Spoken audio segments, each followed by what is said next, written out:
And we are live. Hello, everybody. Hello, everybody. Hello. Welcome to Drive-By News, which Al Seward is completely doing the drive-by part of it right now. I'm leaning in 100%. Ooh, and I just got a notification on my phone that says Al Seward is live with this program because we are doing something special today. We are streaming live not only from Film Trigger, but also Dark Side Reviews channel as well. So that's a first for us, a step into a new direction. But before we get started, I'm just going to get the intro out of the way, and then we can start talking everything Disney Plus. You guys ready? Yep. Let's go. Let's go in 3, 2.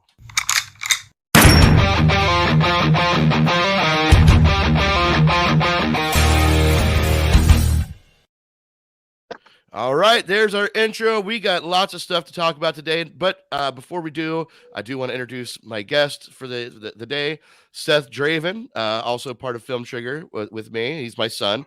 He's with me. How you doing, buddy? I'm doing pretty good. How about you? Oh, fantastic. And of course, Al Seward from Dark Side Reviews. How you doing, my man? I am doing well, man. Really excited about all the stuff we got yesterday. So I'm looking forward to getting into everything. All right, cool, man. I see you got your vest on. Is it chilly day for you? Yes, it's a little nippy here in Maryland, so I got the vest on. Yeah, it's snowing here. Yeah, it's snowing. Oh, here, is it?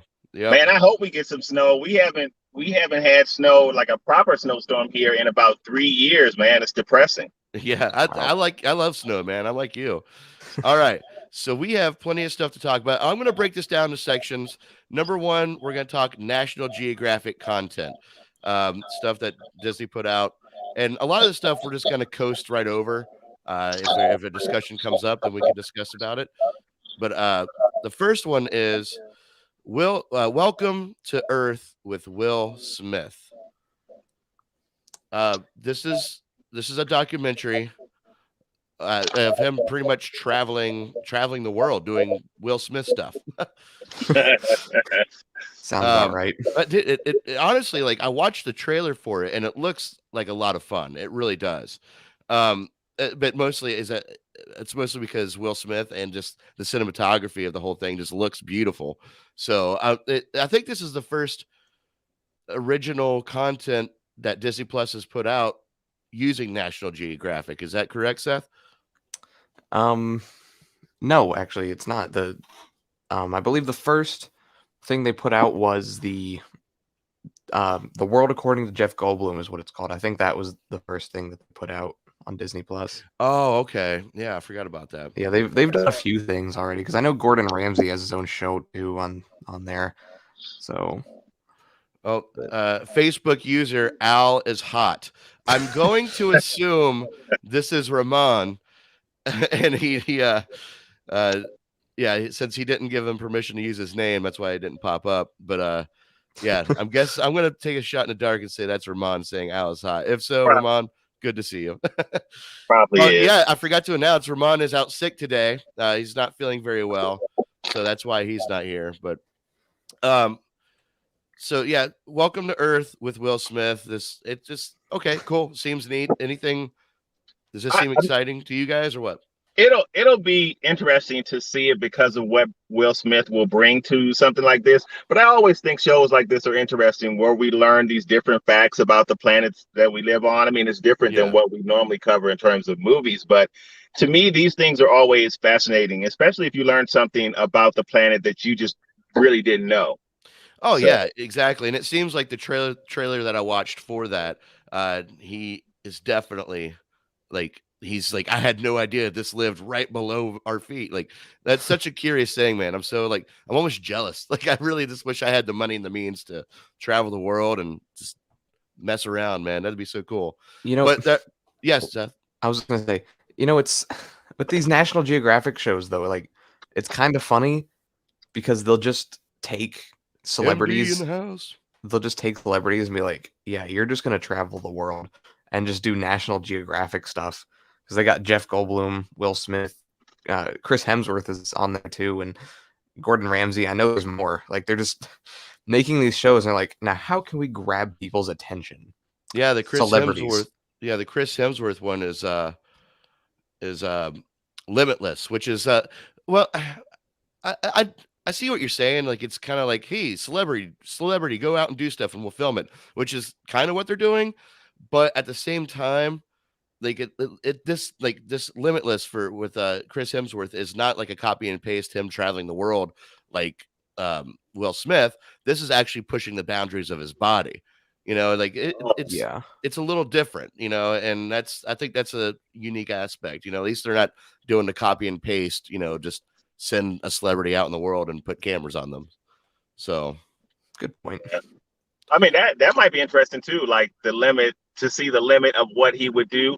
But it's always interesting shows like this because you wonder if it's like the Bear Grylls show that used to happen a while ago, and then I think we found out, like I think he was supposed to be roughing it, right? Night after right. night, we found out he was like in a hotel every Yep. night or something like that, and then so Yep, I remember that. Oh man, and I always had him pegged as a cheater too, because like there was another show on at the same time called Survivor Man, and this guy like he had no camera crew, no nothing. He just went out there, filmed everything himself, and like he was legit. And like there was like a war between them two, and somehow Bear Grylls won, but like he was always cheating. Like he was always staying at a hotel and doing all this stuff. right. What a loser. All right, and then America the Beautiful, which is the last thing for the National Geographic stuff. I mean, it seems pretty. Obviously, it's just going to be showing what everywhere the beautiful places in America. So, okay, neat. I mean, I don't seem. I'm not too excited about it. Yeah, I'm not too interested in it, but I'm sure there's an audience for this. So I'm sure it will be beautiful to watch, though. I think it'll be pretty cool. Like I think it depends on how they bring that to us, because I know for me, and again, this is interesting, right? Because this shows a side of us that's not just Disney, Marvel, other movies and things like that. But there is something interesting about seeing a picturesque place or some place on the planet that's just like remarkably beautiful, that gets very little foot traffic, gets very little, exposure. So I think shows like this are cool. I don't know how vibrant they would be, like, on either one of our channels if that was all we covered. But right. I don't know. I like shows like this. Well, so do I. But my first, I really do love National Geographic content. Like I just love exploring the world, through the camera lens. But my first thought when I saw America the Beautiful, like I was really wanting to pick Ramon's brain on this, like. Are they going to have like, UK the Beautiful? Or are they going to have China the Beautiful? I hope they cover all the bases for that, but that's just me being petty, I guess. Maybe I'll check out the one with Will Smith and Chris Hemsworth, because I did watch The World According to Jeff Goldblum. Yeah. And it was like actually really good. Like it's Jeff Goldblum doing Jeff Goldblum stuff. Like it's really entertaining. Yeah, I don't doubt that it's going to be good. As I said, they're playing into these people's what makes them fun. They're playing into that, Yeah. So you have that one starring Jeff Goldblum, then you have one starring Will Smith, one starring Chris Hemsworth, and one starring the bald eagle. So, all right. All right. So that's basically it for the National Geographic slate. But there are a couple things to talk about when it comes to Lucasfilm content, which the main one that I'm mostly excited about is Meet the Cast Willow. I don't know if you guys saw this. Are you serious? Yeah. Did you watch this? No, but it doesn't look exciting. No.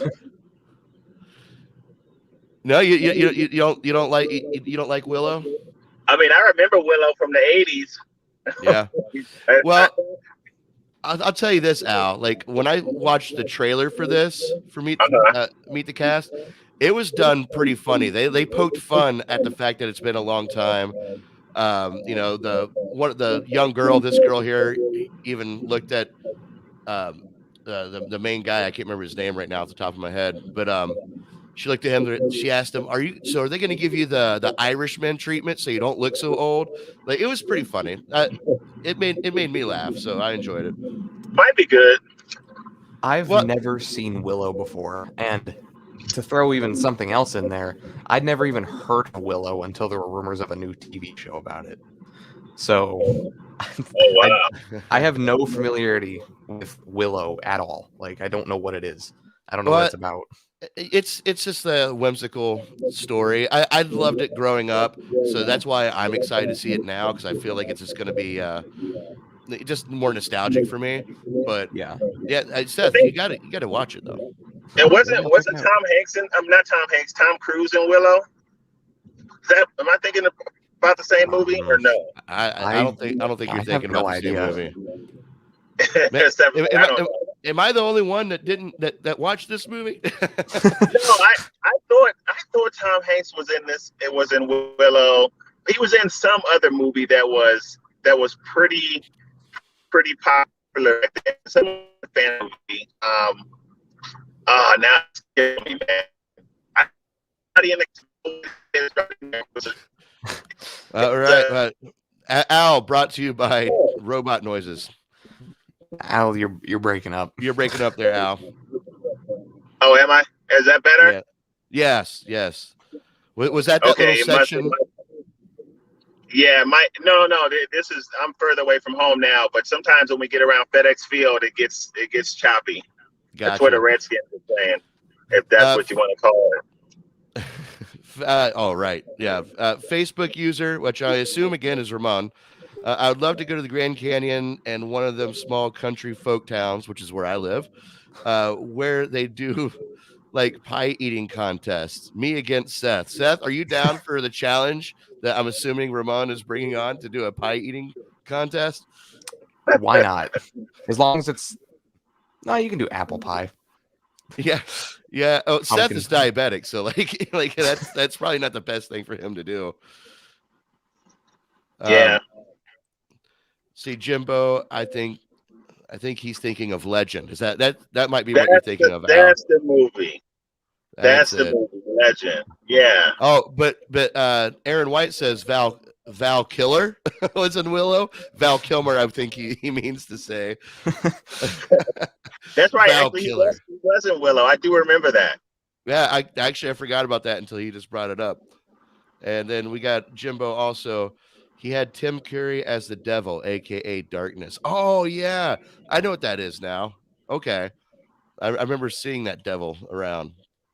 So yeah, meet the cast. Willow, also Obi-Wan Kenobi. They didn't really show anything from Obi-Wan.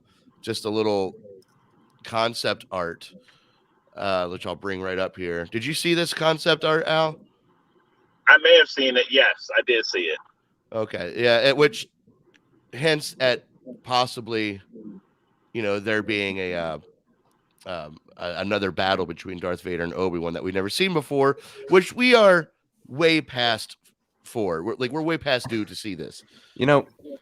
You say it hints at the possibility of it. I think this straight up confirms it. But it's concept art, so like I try not to hold too much validity in concepts. I've seen concept art of stuff that never ended up in any of the movies. Yeah, fair. I just I'm excited for this show. I've wanted an Obi-Wan movie or TV show for like the longest time. Ever since specifically The Force Awakens, when I watched The Force Awakens, I was like, I want to see them just make an Obi-Wan movie in between A New Hope and Revenge of the Sith. Yeah. I was like, I just want to see this be made, and I'm happy that it is finally happening. Yes, it is. After a little hiccup, but yeah, it's definitely happening now. Yeah. Yeah, I mean, I think if this is done well, it could actually really be a big hit because I think people would be really interested in knowing more kind of about his story. But I do think it needs to be done well. And I actually think that, let me put my little ring light on here, see if I can get a little more light on my face. It's not working. I think that people would love to see that Vader fight with him and Obi-Wan. So hopefully it's not. I mean, I think more what confirms that we're get that is the fact that isn't Hayden Christensen a part of this, Seth? Yeah, Hayden Christensen is coming back as Darth Vader. So, I mean, awesome, man. I'm really excited. I'm pumped for it. Obi-Wan is probably my most anticipated Lucasfilm, or not Lucasfilm, Star Wars related content that Same. that I'm looking forward to. So, all right. So now we got a couple things here. I'm just gonna skim right past these, a couple of these, just because, unless you guys are interested in it, but Pixar content. I believe this will be. No, never mind. I forgot what I was going to say. Win or Lose is one of the things on there. Seth, what is Win or Lose about exactly? Do you know? It says directors Michael Yates and Carrie Hobson revealed concept art for Pixar's first ever original long-form animated series coming to Disney Plus in 2023. Each 20-minute episode will highlight the perspective of a different character as a middle school softball team prepares for their championship game. So if I'm not mistaken, this all takes place within 1 week. And, you know, like they just said, like we visit like the same events over and over, but we see them all from different perspectives in each episode. All right, cool. I mean, Pixar does good things. You know, I mean, this is their first TV show though. Like, right. They had that Monsters Inc. show, but I don't think Pixar themselves actually did that. Right. Yeah. Well, probably not, since they're saying that this is the first show they've done. So, yeah, good point. So another one is, and I believe this is also a show. Maybe you can confirm that, Seth. Cars on the Road. Yeah, this is a show. This is the franchise that for some reason they just won't let die. Like I know people like the first Cars movie, but I don't know anybody who was after Cars 3 like still clamoring for more Cars content. Like, yeah, all right, I guess. But you could say the same thing about most horror franchises. There's actually another one on this list that we'll talk to when it comes to Disney Plus original stuff, is another franchise they just will not let go. But we'll dive into that to see what you're meant. Oh, you're gonna know what it. As soon as it pops up, you're like, oh, this is what you're talking about. But they got Owen Wilson back. Yeah, and so that was cool. That was cool. Well, and Larry the Cable Guy, because we all know how busy he's been. What? That's not too surprising to me. Larry the Cable Guy doesn't really do anything. Like the main thing I know him from, other than Cars, is the Tooth Fairy 2. Oh, so geez. like, I've never even seen that movie. That's okay. He's been in some. He's been at least one of Tyler Perry's films, of which they're almost all awful to me. But yeah, I haven't seen him in a lot of stuff either. Well, at least he's okay. At least he's back and he's making money. So that's. Yeah. Were you a Cars fan, Al? I like the first one, but after that, I mean, if I was gonna see it, it'd be because I was taking like my little cousin or something. I wasn't a fan, outside of that. Right. Dude. Yeah, absolutely. I'm the same way. Like I saw the first one. I really liked the first one. Saw the second one a couple of times. It was pretty good too. But just didn't have the same magic. I haven't watched any of the others. So, all right. Well, maybe getting the Disney Plus treatment is what these exhausted franchises need to breathe new life. I mean, there must be some kind of audience for it. I would have a hard time believing that Disney did not do their research on this. So, well, okay, yeah, I want to say I agree that there's some sort of audience for it, but do you really think there's an audience for the Home Alone the Home Sweet Home Alone? Sweet Home Alone. Like that seems like just like it completely pointless. Like I don't think there's an audience for that. It just seems like they're just putting crap out there just for content.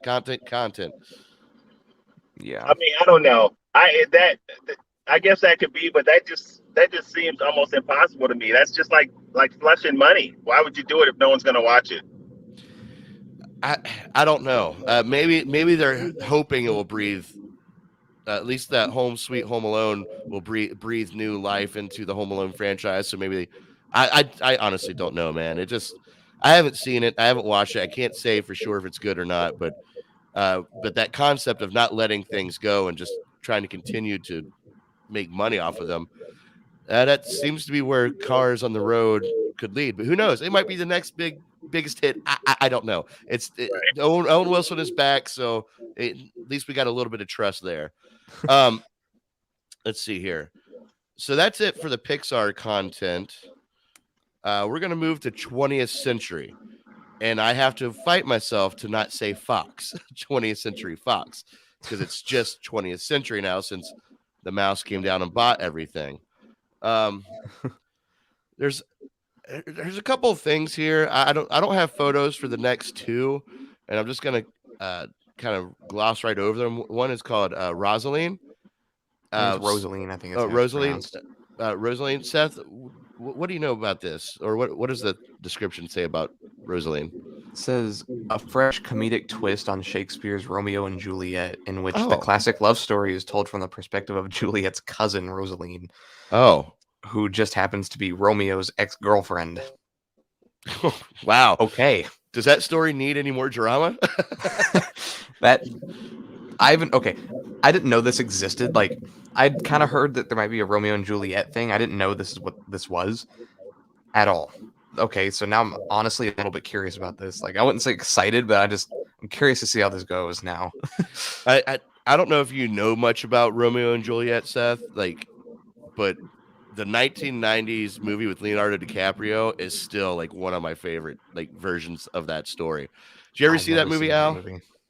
I didn't see it. I mean, when it comes to Romeo and Juliet, outside of having to read it in school, I don't have a whole bunch of love.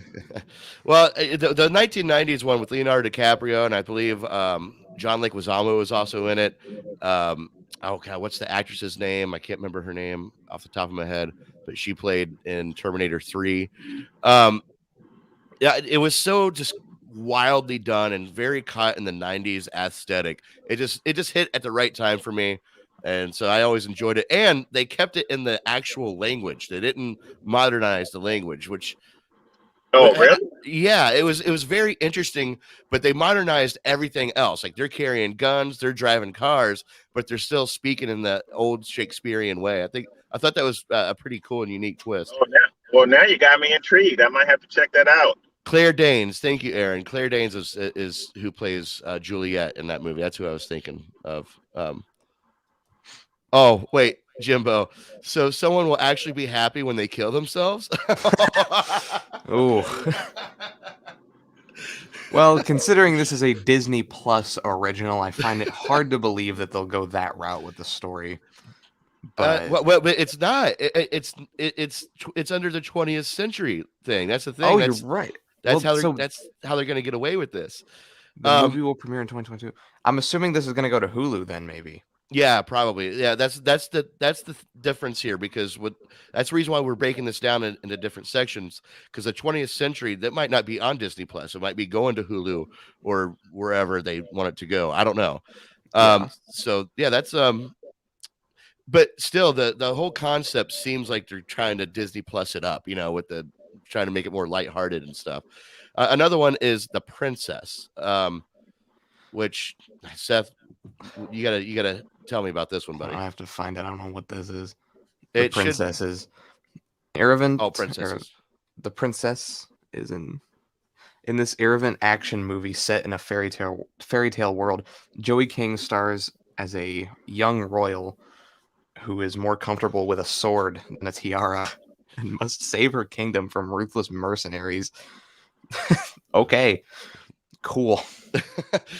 I mean, all right. That sounded a little darker than I expected. We have all this lighthearted Pixar, Marvel stuff, and then you dive into the 20th century section of things, and they're just like murder and blood. Romeo and Juliet, but funny. Yeah. Okay, Al, I know I think you'll be excited for this next one, buddy. I really do. When I saw it, I was super excited for it. Prey. Do you know what Prey is? No, but it sounds interesting. I don't even remember. Hold on. Prey is going to be a Predator movie. Oh wow! Yeah, you can see him. Yeah, in the background there. Yeah, it's going to be a Predator movie. It's going to be a little different. Seth, do you have the description with you? I think that I do. there's a difference with this one. I think it's more like based around like a tribe instead of modern time. I don't know if it's in modern times or not, but Seth, if you could read that description so we can be a little bit more clear. An all-new entry in the Predator franchise, Prey will premiere in summer 2022, set in the world of I don't know how to pronounce that, of a nation 300 years ago. The action thriller follows Naru, I believe that's how you pronounce her name, a skilled warrior who fiercely protects her tribe against a highly evolved alien predator. Directed by Dan Trachtenberg, which I just want to throw out there. Dan Trachtenberg directed one of my favorite movies. He directed 10 Cloverfield Lane, which I will always defend that movie. No one ever talks about that movie. I love that movie. But I thought it was good. But, John Goodman was in that, right? Yeah, John Goodman and Mary Elizabeth Winstead. I don't know who the guy who plays the other dude in that movie, but I really enjoyed that. This is set 300 years ago, and it's going to Hulu. Even though it does have a PG-13 rating, they said it's PG-13, but it's going to Hulu. So, and a fun fact about the you brought up 10 Cloverfield Lane is, I don't know if you knew this, Seth, but A Quiet Place was originally supposed to be a Cloverfield continuation. Really? Yep, I read that the other day. I can kind of see that, honestly. Yes, but I forget what happened, copyright or it changed studio hands or whatever, so they just changed it to A Quiet Place and changed the monsters. But it was originally supposed to be part of the Cloverfield area. So, that would have been cool. Oh, Jimbo said he Googled it, and I'm guessing he's talking about Princess. He Googled it, and apparently Disney says it's John Wick meets Sleeping Beauty.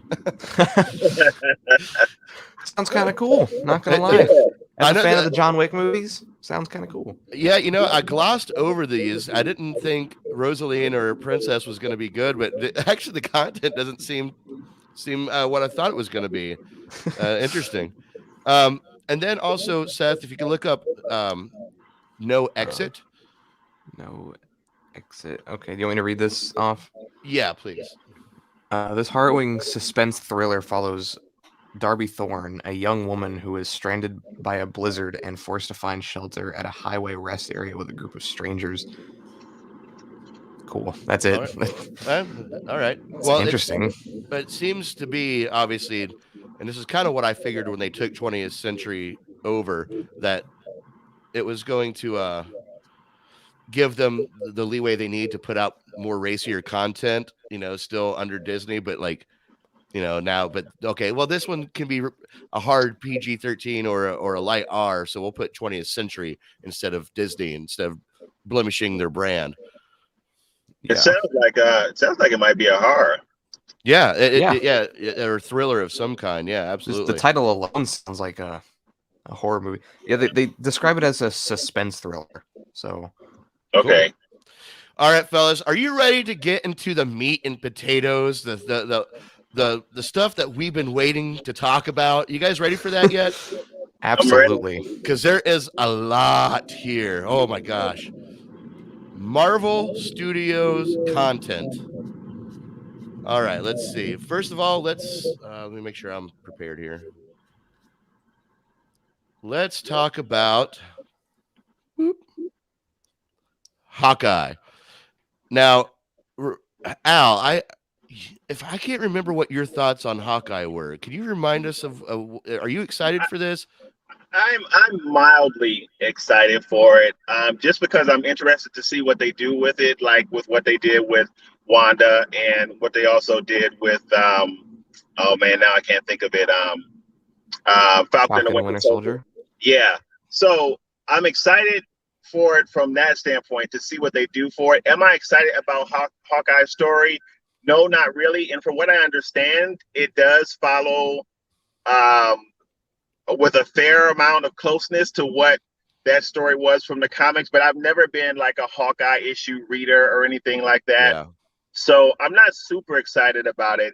It's interesting to see what happens here, though, because, I mean, when you hear people talk about the Avengers, in most cases, like the lamest Avenger they talk about is Hawkeye. So yeah. Well, know, maybe this TV series can do for Hawkeye what Thor Ragnarok did for Thor. You know, it completely changed the character and like shook him up a little bit and revamped him just enough to be like, all right, you know what, Thor's cool again. I'm down for that.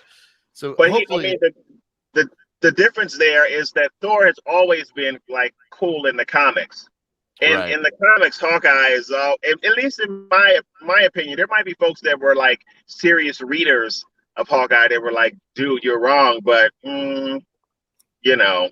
Right. Well, that's why I like getting your perspective, you know, because you are a comic book reader. So like I really enjoyed hearing your input on stuff like that.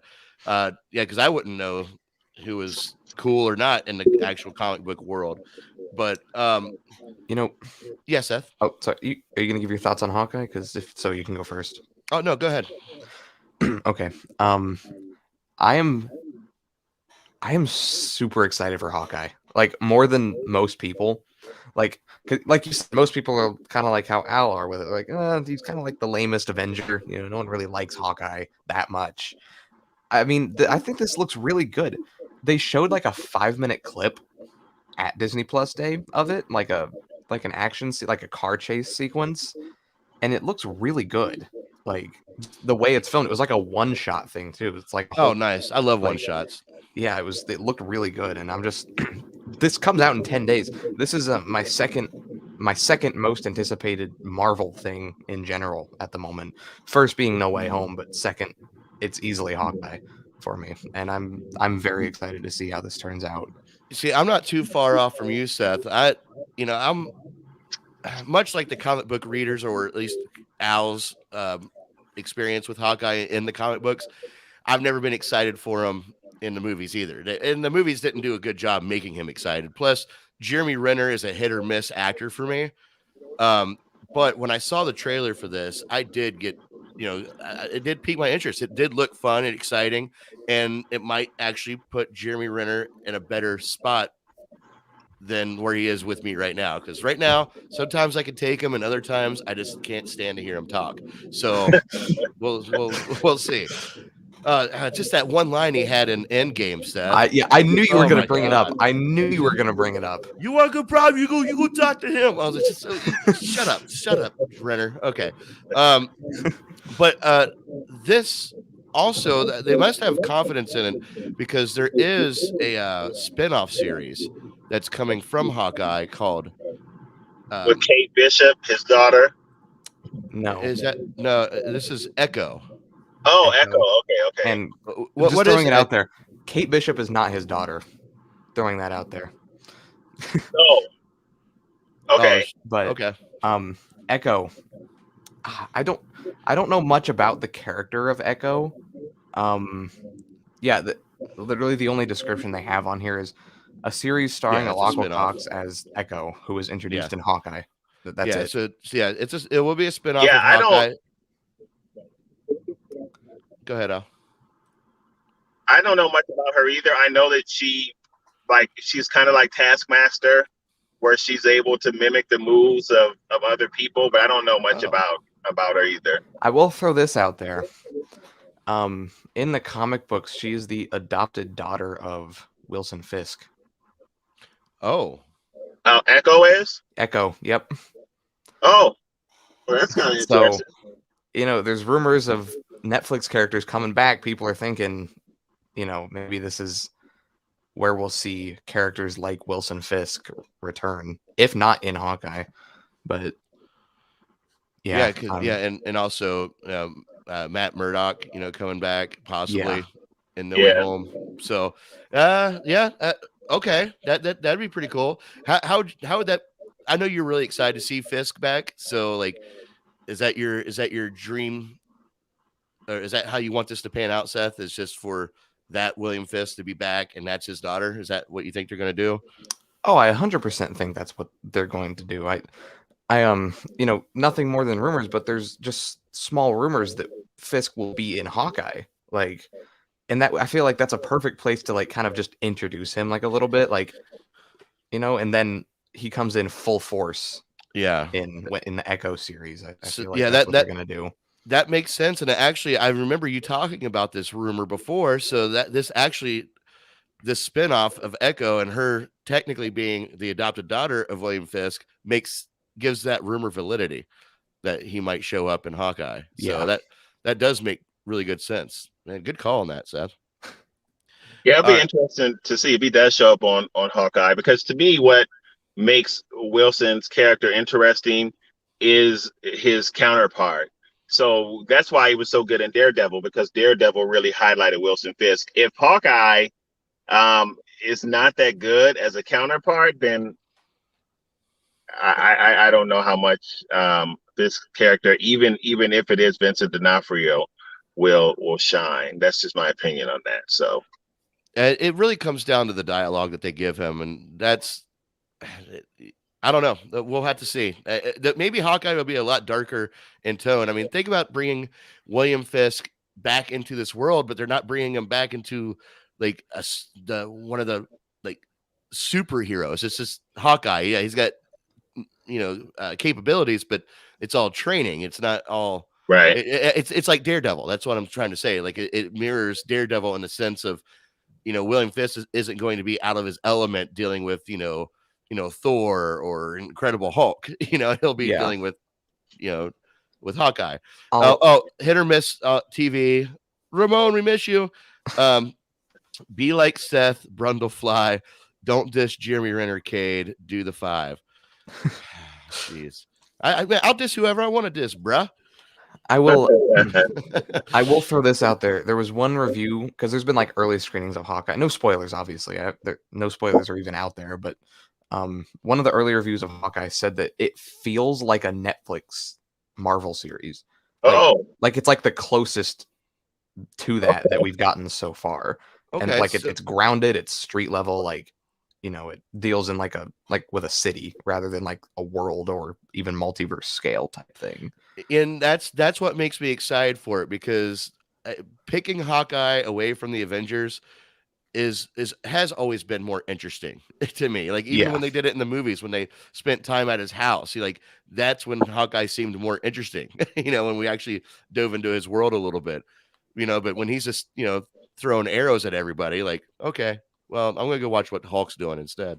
It could be too that Hawkeye is coming at a time where Disney is giving us a little bit of a mix of everything, where we've kind of had this cosmic run of shows, and now Hawkeye is going to be a little bit more grounded, earthbound, kind of more accessible.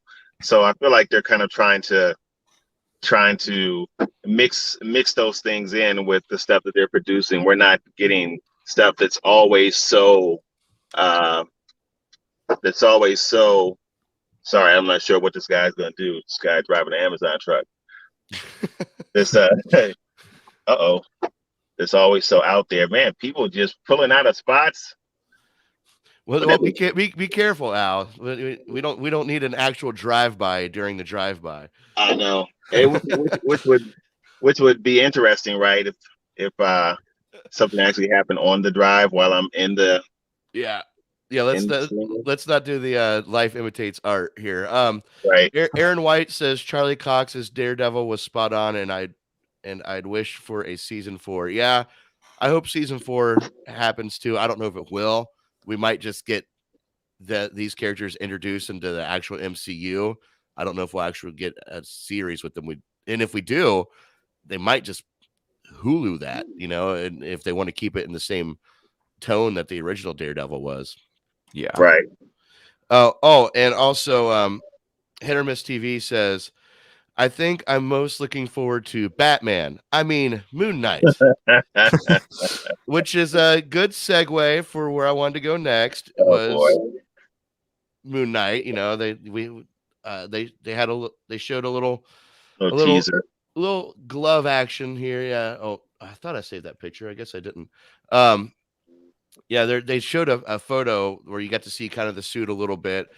Now I know we've discussed Moon Knight a couple times on this show, but Al, this is more your territory. What can you explain to us exactly how Moon Knight works, or what's going on there with that character? So it will I don't know. It depends on how they play him. He now I can't remember his name. What's his name? Somebody. I don't know if anybody has anything at the ready. Moon Um, Knight's name.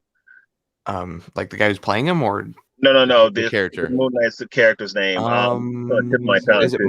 Mark Spector? Is that his name? Mark, yeah. So I don't know. It depends on how they play him. I mean, if they bring him in as a guy that has multiple personality disorder, then that will be interesting to see how that works. And it depends on also what run of the Khonshu story that they do with him, as to whether or not he'll be a Moon Knight with that is essentially like Batman, or some, depending on who's writing, Moon Knight has some special powers, some special capabilities. It just depends on how they do it. But essentially, he's a vengeance character.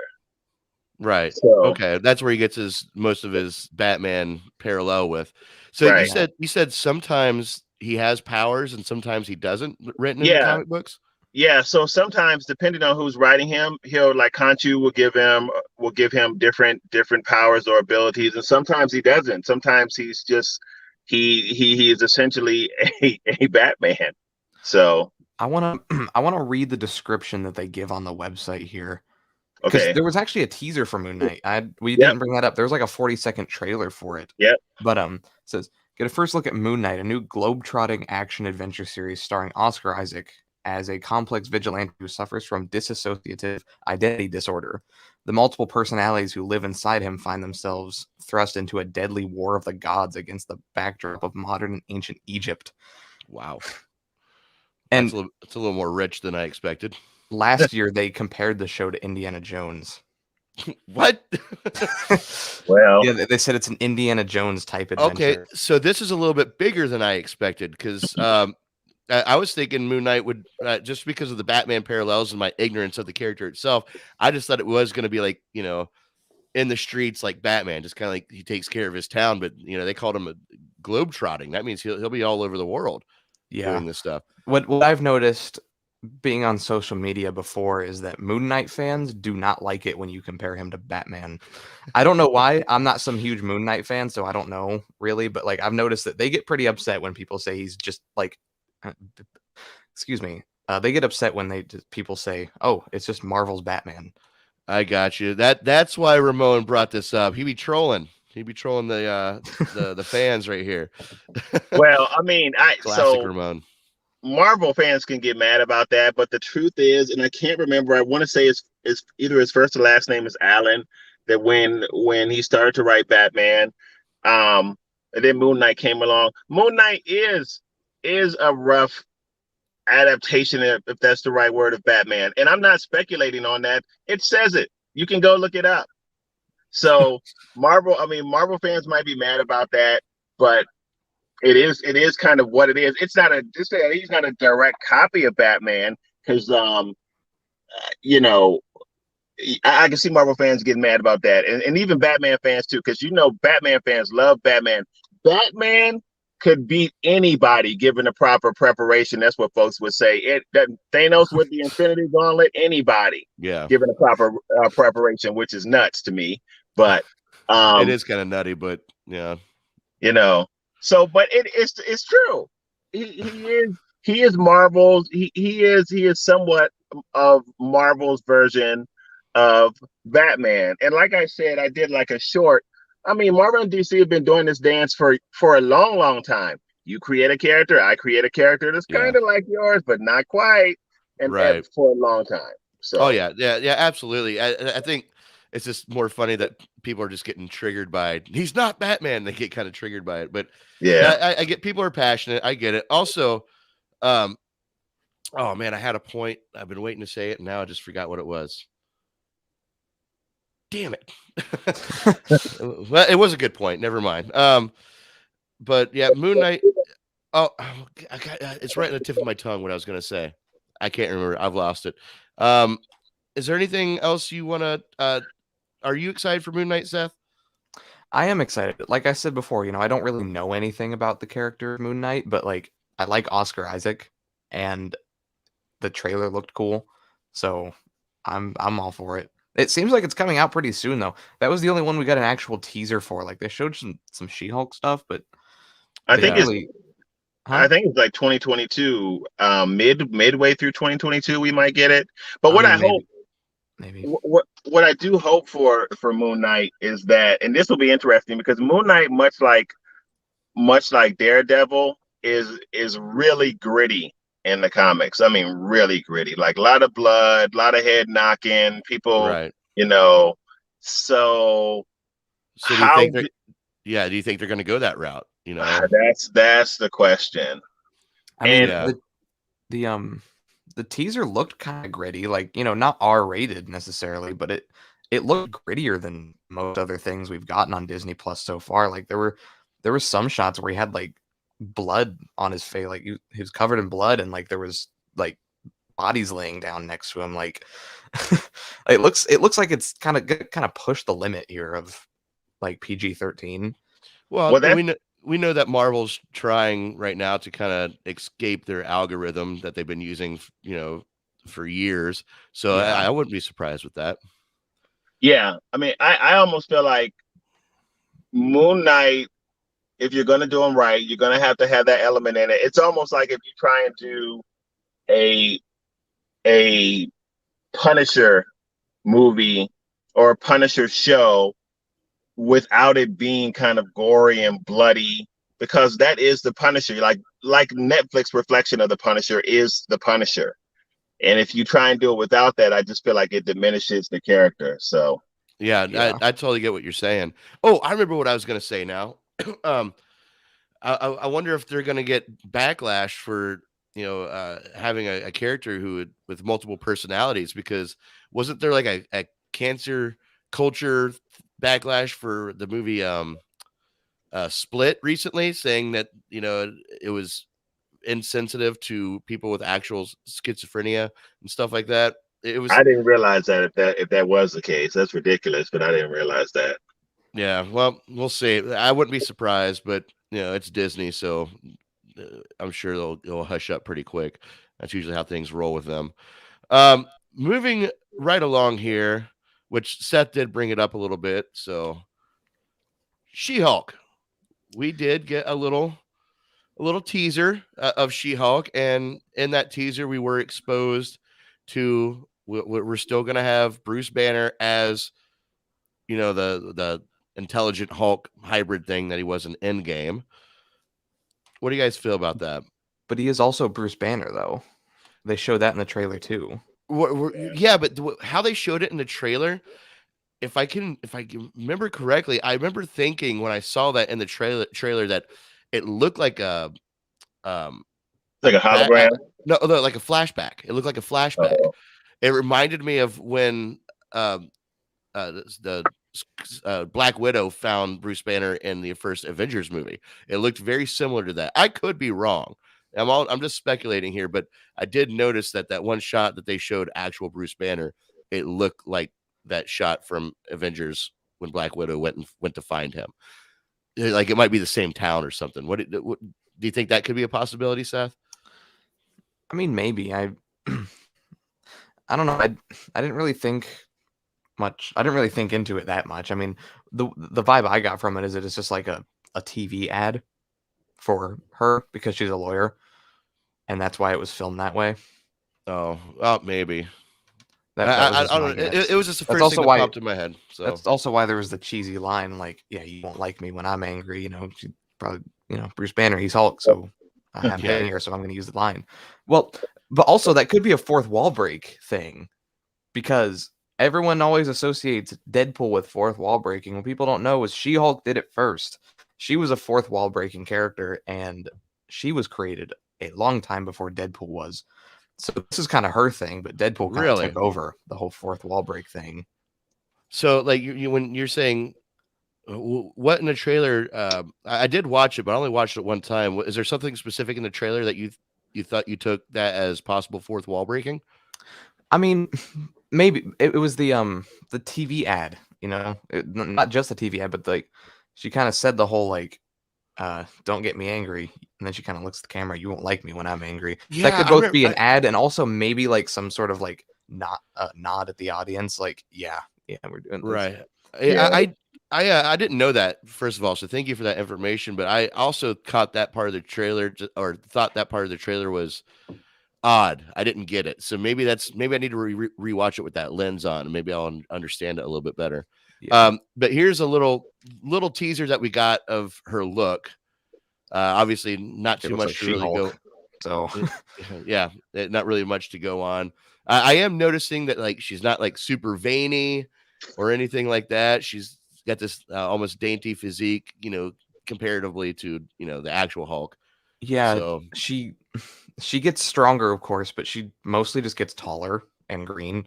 Like, she doesn't like grow like Hulk does. She doesn't become like this giant monster. She just becomes a taller green person. That's like it.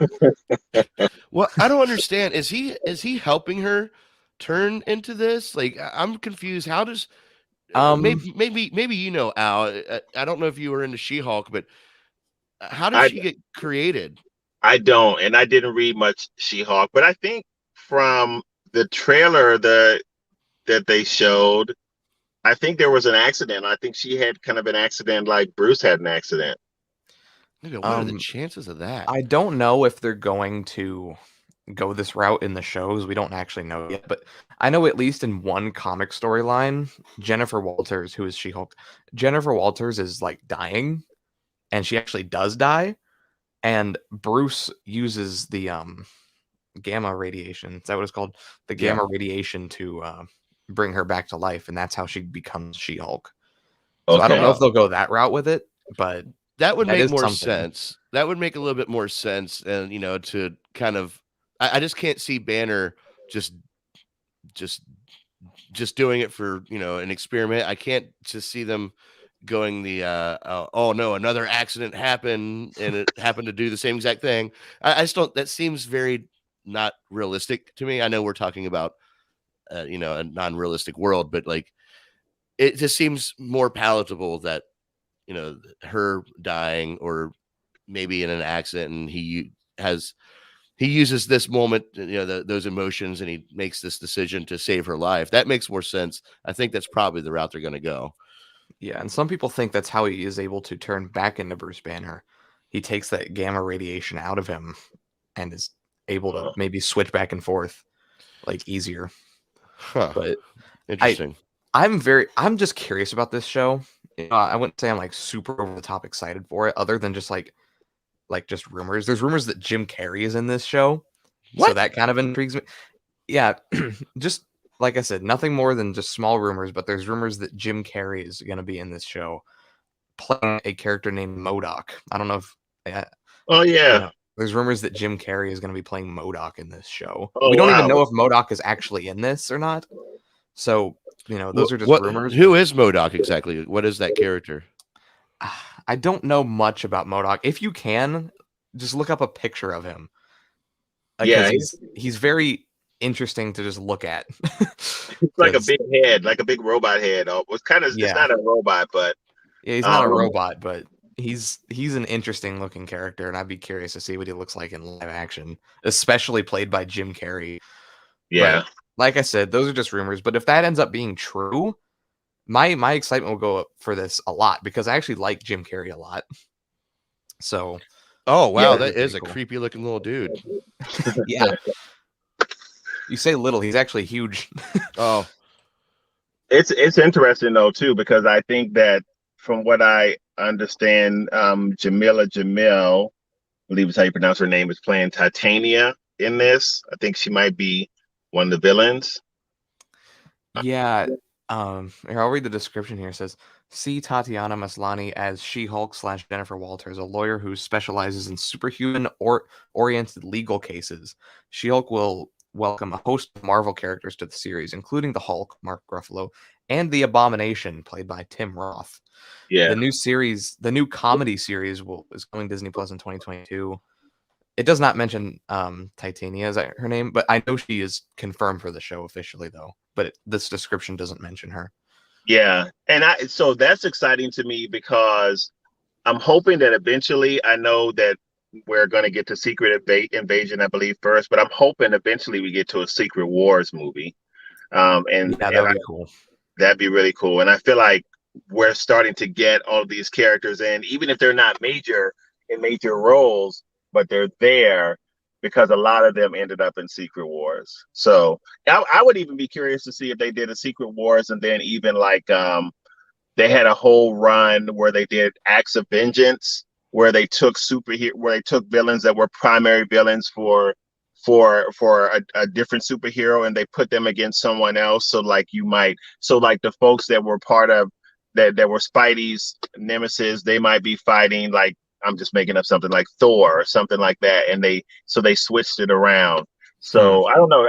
That's exciting because there's like a lot of potential to tell a lot of different stories. So yeah. But sorry guys. no, you're fine. Well, when you dive into this stuff, like I feel so ignorant because I don't know the comics, and I just kind of get lost when you start talking about Secret Wars and all this stuff. I'm like, oh man, I had a hard time. I'm glad I made it through Infinity War, understanding what was going on. That took that took 9 years of MCU buildup. So like I'm getting nervous seeing all these names and titles that I don't know, and it's all gonna start like just coming out at us, one after another after another. I was talking to Ramon last night about this a little bit in text, and like Ramon thinks that Marvel's gonna essentially shit the bed because of just an oversaturation of content that they're about to put out with Marvel stuff. So that's an interesting comment, because I think that, and I've said this before, that Marvel is kind of still building I wouldn't say building its foundation, but still kind of painting on its canvas, giving us a whole bunch of different characters, and we probably will get stories from each one of those characters. Some of them will be, cosmic stories, some of them will be earthbound stories, but I think the idea here is to really give us a lot of different content with a lot of different characters, and then be able to much more easily build kind of those bigger pictures like end games and things like that, but without having to do a 10-year run to get to that point, because that now makes sense. So you're just you're setting the stage. And what I think is smart about that is I feel like that gives Marvel a longer cinematic shelf life, almost like what you see in the comments. I mean, in the comics, like it just kind of goes on and on and on. And I feel like that's what Marvel is trying to do, as opposed to, and this is no slight on Justice League, on DC, as opposed to a Superman movie, a Batman movie every couple of years or whatever. They're really building an MCU. So, that does make sense the way you put that, because I guess it seems intimidating because we are getting all these series. That means multiple episodes describing one character, and we're getting a lot of these. So it just seems like a whole bunch jam packed, but essentially it's not too different than getting just like one or two movies out of these characters. So so I guess in a sense they're taking that same formula of what they did building up the MCU, and like you said, Al, instead of taking 10 years to lead up to where we got in Infinity War, we'll actually be able to lead up to that in just a couple of years and get the next big collaboration movie out. right. That's pretty much what you're saying, right? Yep. All right, that makes sense, man. All right, I feel a little bit better now. Thank you, Al.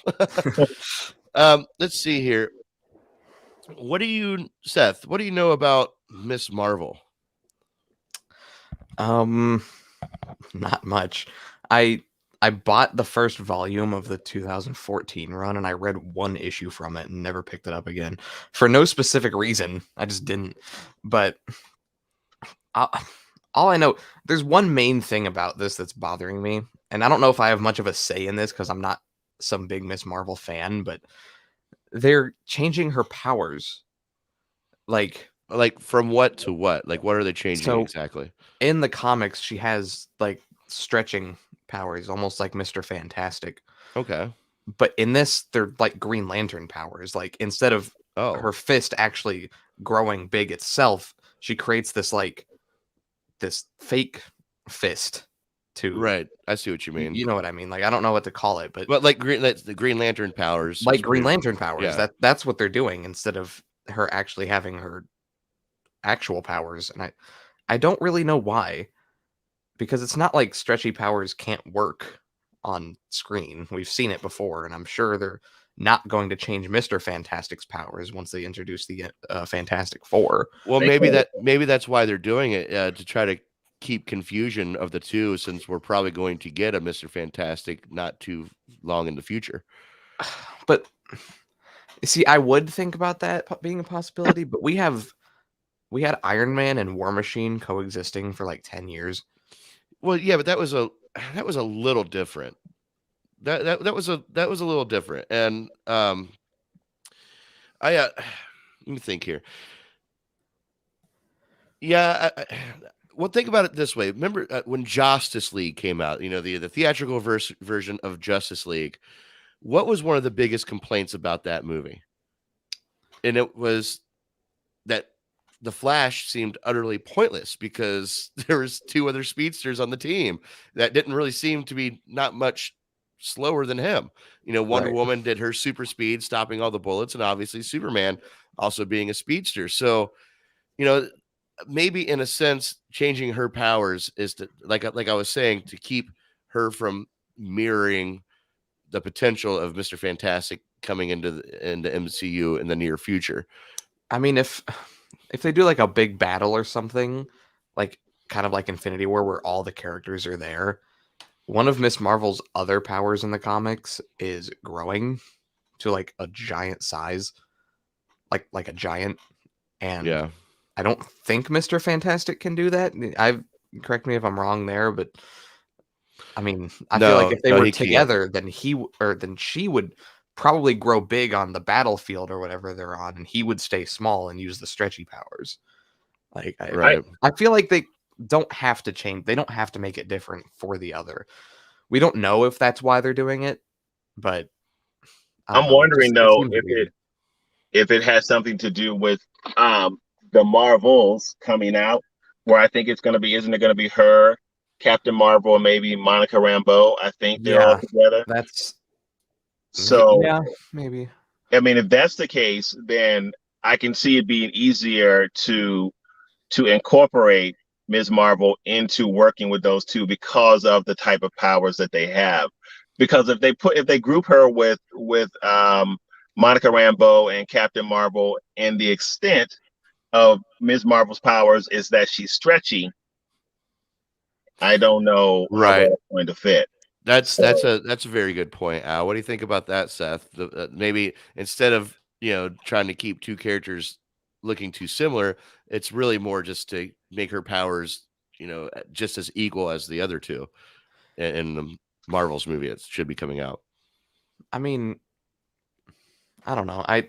I just don't get it. Like, it really bugs you that they changed your powers. yeah, no, it really bugs me. Like, I just don't understand the reason. And something to bring up about this show even more, is the fact that a few weeks ago, or maybe like a month or two ago, they were talking about how this show is coming out this year. But then they kind of showed some concept art which had the Green Lantern looking powers, and that kind of went silent. And now this is delayed a year. So people are thinking, like, what if they pull like a Sonic the Hedgehog situation? Maybe go back, like revisit the idea, maybe make her powers like how they should be. But I don't know. They delayed it for a year for we don't know why. Just out of nowhere. Like, Yeah, it was only 2 months ago they were saying it's coming this year. Yeah, but didn't they do that for like everything after No Way Home? It was just everything got delayed a year. Not the Disney Plus shows. Oh, None of those moved. This is the only just one that moved, and it got delayed an entire year. So I don't really know what's happening there, but well, maybe they'll kind of go back to the basics. I don't know enough about Miss Marvel to really have a say so, but I am very interested in seeing your passion about this, Seth. Like, I'm kind of shocked. Like I didn't think you know anything about it, and here you are having all the feels here. Well, maybe you can help me out with this one too. Let's see here. What do we know about Ironheart?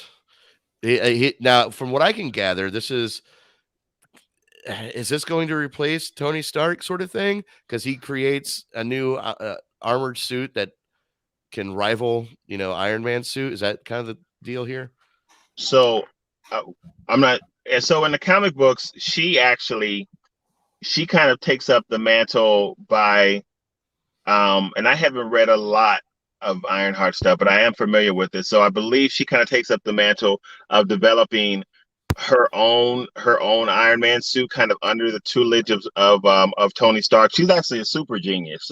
If they have Riri Williams playing her, she's smarter than Tony. And she develops a suit, and she kind of picks up the mantle after Tony's gone, or he mentors her, and she kind of picks things up. I think that's the way it goes. Like I said, I haven't read a lot of Ironheart stuff, and maybe Seth knows, or there's some folks in the comments that know, but I think that's how it's going to go. Well, I just learned that Ironheart was a female. You just taught me that. I had no clue. I know nothing about Ironheart. Yeah, Seth, go ahead.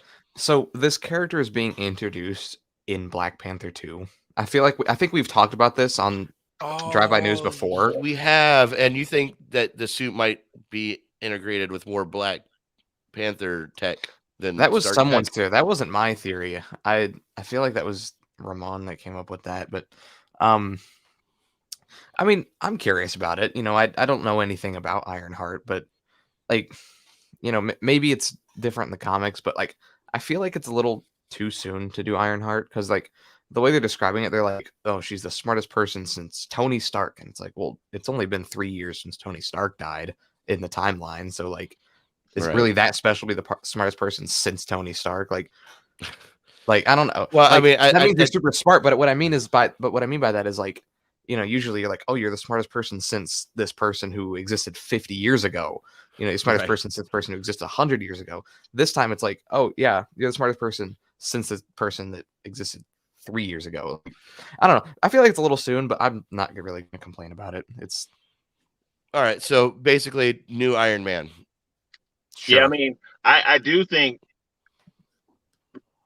I was gonna say, I do think Marvel has to be careful with kind of how they bring her about. I know that we got more of an announcement about her with Disney Plus Day, but because Stark, even though he's dead, is still such a beloved character. Yeah, I think you kind of got to do this right to make it work, or else there might be some backlash from it. So, well, if we know anything from Marvel, that maybe Tony Stark made her a pair of glasses that will guide her, through becoming this new Iron Man character. Man, what a jip that was. Sorry, like, I'm thinking of Spider-Man, Far From Home. Just the whole glasses concept really bugged me. Sorry. Please continue. I'm willing to bet that Don Cheadle will be in this show. Like, he'll probably like mentor her a little bit. I feel like they're gonna cross over into each other's shows, because I don't think they listed on here, but Don Cheadle's War Machine is also getting his own show. Right. So I feel like they might cross over into each other. Like Ironheart will be in Armor Wars. That's what War Machine's show is called. And War Machine might be in Ironheart. So, no, I didn't see anything about the War Machine show. That was not part of the announcements. That's weird. They announced it last year. I thought I saw something about Armor Wars and a few pictures as well. Like I thought I saw, or maybe that wasn't official. Maybe I saw that on YouTube and looked at it as something official. Yeah, because there was nothing related to Armor Wars on here. I just scrolled through it. Yeah, I weeded through everything on the Disney website last night. So I didn't see anything about that at all. Okay. It's interesting. Seth, you said they made an announcement about it last year, but not this year. Well, yeah, they announced it last year, but they didn't reveal anything about it this year. All right. Well, maybe Ironheart will go the other way. Maybe instead of that show happening with War Machine, maybe he'll just kind of be absorbed into the Ironheart thing. And I don't know, like you said, like a mentor. They'll still do both. But well, I just find it odd that they announced it over a year ago, but now you don't hear anything in the big Disney Plus drop. So I don't know. There's a lot of things they didn't talk about, though. To be fair, I'm not too worried about it. Okay, all right, fair. Well, Ironheart. I learned a lot about Ironheart today. Thank you, gentlemen. One thing that I am looking forward to this. I don't know what it is about it that piques my interest, You know, it was a minute thing on WandaVision, but like, it just seems fun. I get a very hocus pocus vibe from this. Um, and I really just like that character, Agatha, and the House of Darkness. I don't know why. It just seems cheap and easy, but it looks very promising to me. What do you guys feel about Agatha, House of Darkness? House of Harkness. Harkness, yes, that one. Now this is one that I'm really excited about, and of course was a surprise. I'm really excited about this because she has an interesting backstory, and depending on how they do it, like I said, I mean, we talk about this all the time. She definitely could be an inroads to the Fantastic Four because she has a relationship with them. And in a couple of the comic book runs, she actually takes care of Reed Richards' children. And if they bring them into really? the MCU, yeah, if they bring them into the MCU, especially the boy Franklin Richards, he's on another level. But so it'll be like her story is really interesting. I'm excited to see how they do this. Will she come in being in the world that Wanda kind of trapped her in, or will we get a different story where she and her kind are kind of like are kind of attacked and hunted, so to speak, until she ends up really almost being the last one. And she also has this relationship with Wanda where she's really Wanda's teacher in the comic books off and on too. So it'll be really I'm super fascinated to see what happens here. Hey Al, can you hear me? Hey guys, hold on, I'm in a minute. Oh. I knew something happened because his audio changed. I think it jumped from his speaker to his Bluetooth. Oh. And he couldn't hear us when he had his Bluetooth on. But yeah, Agatha, House of Darkness. Are you any sort of excited for this, Seth? Now, what Al just brought to my attention, that they're very integrated in with the Fantastic Four and Reed Richards and all that stuff. Number one, are you excited for this at all? Number two, do you think they're going to try to bring in the Fantastic Four through Agatha? No, I don't. I think no to all of it. I mean, my main guess is that this show will take place in like the 1600s because there was a flashback in WandaVision to that. Yeah. And I maybe they'll do half and half, like half the show takes place in 1600s, half of it is modern. What's up, Al? Hold on. I got two Al's here. Which one do I use? Neither, apparently.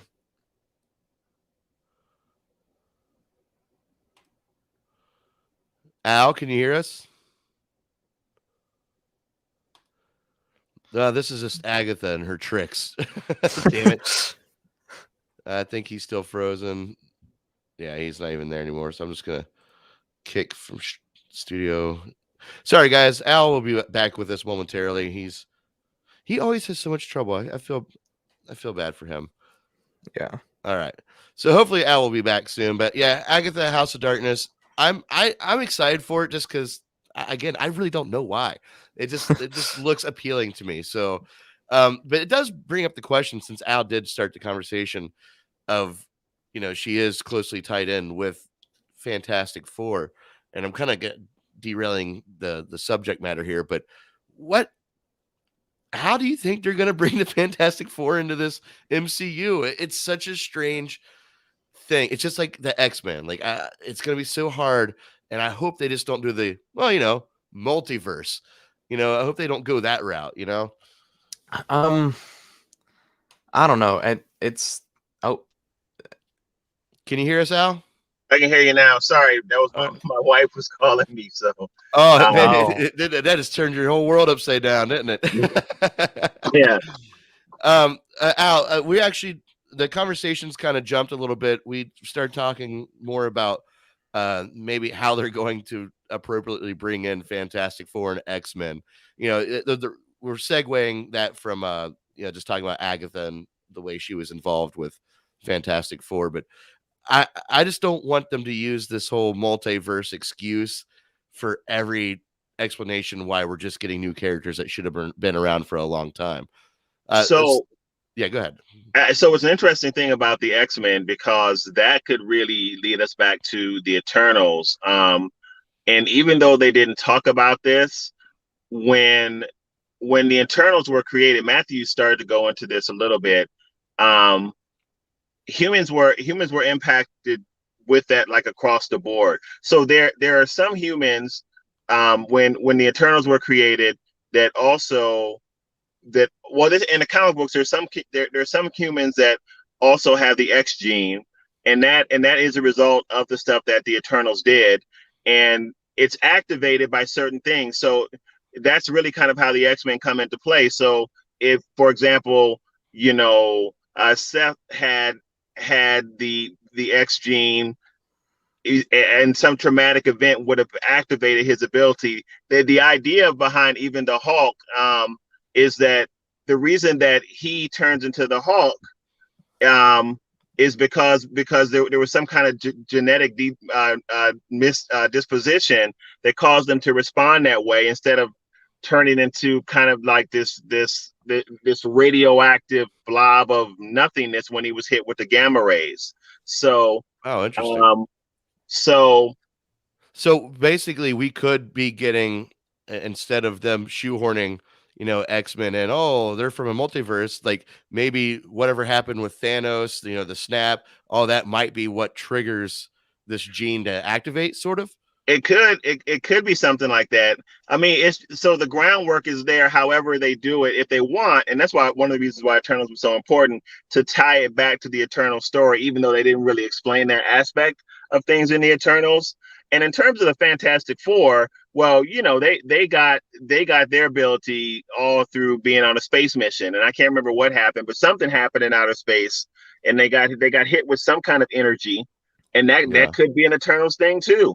That gave them these abilities. So okay, so what I'm learning is instead of multiverse, we can say Eternals now. If it's not the multiverse, it's the Eternals. That's how we're going. That's why that movie was so important to come out. Yeah, I go ahead, Seth. Sorry. No, you go first. I was about to go on my own theory here. You go first. I was gonna say, yeah, because you're right.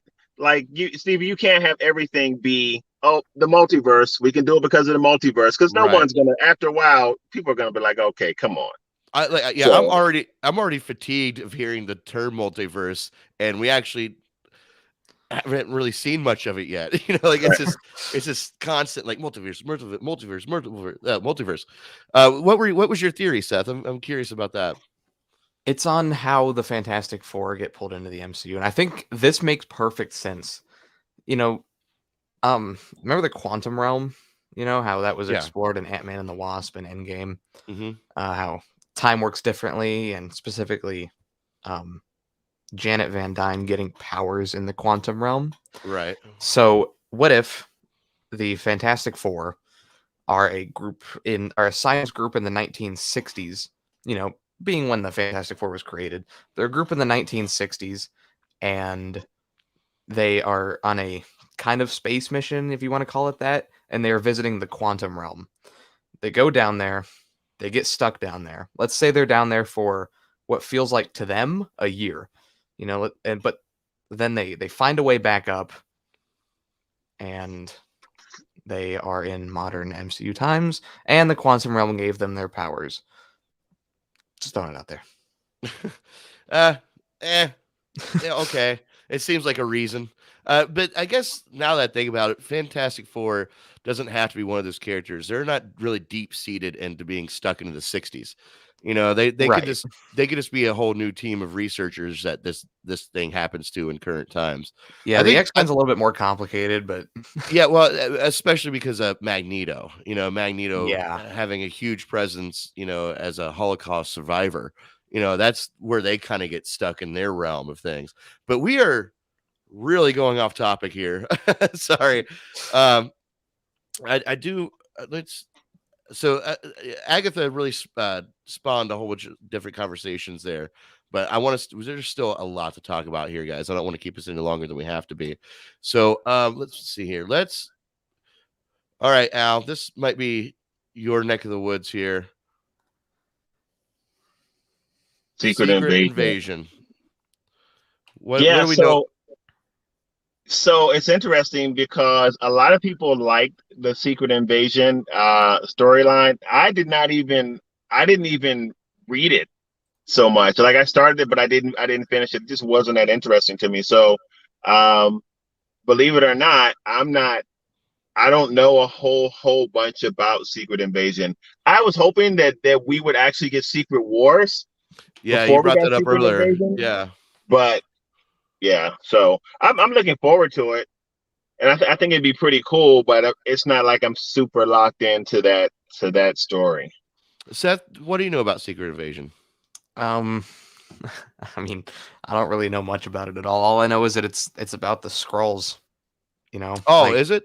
Yeah, it's the whole Skrull invasion. And oh, okay. So this is a Nick Fury show. Like Samuel Jackson is the main character in the show. It says that the two main characters are it's a series starring Samuel L. Jackson as Nick Fury and Ben Mendelsohn as Talos. And Talos is one of the Skrulls that was in Captain Marvel. So those are like the two main characters here. They didn't put it on the website for some reason. Did you see the picture of Nick Fury from this show? With the eye? Yeah. Hold on. I'm gonna send it to you. I don't know if you can bring it up or not, but I just want to see what you think of this look. Because he looks different. Where is it? Yeah, no, I didn't see anything like that. I didn't know Secret Invasion was a Skrulls thing. Man, I really hope they actually fix their speech, because I know every time they talked in the other movies, I couldn't understand half of what they were saying. There, I just sent you what he looks like. If you can't bring it up, that's fine. I just want you to see it. Because I got it. Does right not here. look like a normal Nick Fury. All right, here, I got it. Hold on. There you go. Interesting. So, okay. I mean, all right. There's theories around it. You know, like why does he look like this? You know, Yeah. Some people are even theorizing. You know, we saw at the end of Far From Home that the Nick Fury, at least in that movie, is a Skrull. So people are thinking like, well, how long has he been a Skrull? You know, has he been a Skrull this whole time? Was he only a Skrull in Far From Home? You know, right. like what's going on here? And people are theorizing like, well, Nick Fury has been up in space for God knows how long. You know, maybe some people say the entire MCU. Some people say since like the Winter Soldier, Captain America: The Winter Soldier. Some people think he's been up there since then, and this is what he looks like coming back down to Earth. I'm seeing quite the a lot of escape routes here for Marvel. You know, when it comes to explaining why things are just now coming about when they should have been around for a while. You know, Eternals is going to come in like, well, we started the X-Men gene. Secret Invasion is going to come in like, well, actually, a lot of these stories that you saw were actually Skrulls, so we can, you know, retcon that situation. There seems like Disney's really setting up a way to make this work, which is not a bad thing. I'm not saying it's a bad thing, but it's just very curious to me to see all these different little worlds that could manipulate what we know the MCU to be as is. So, well, they better.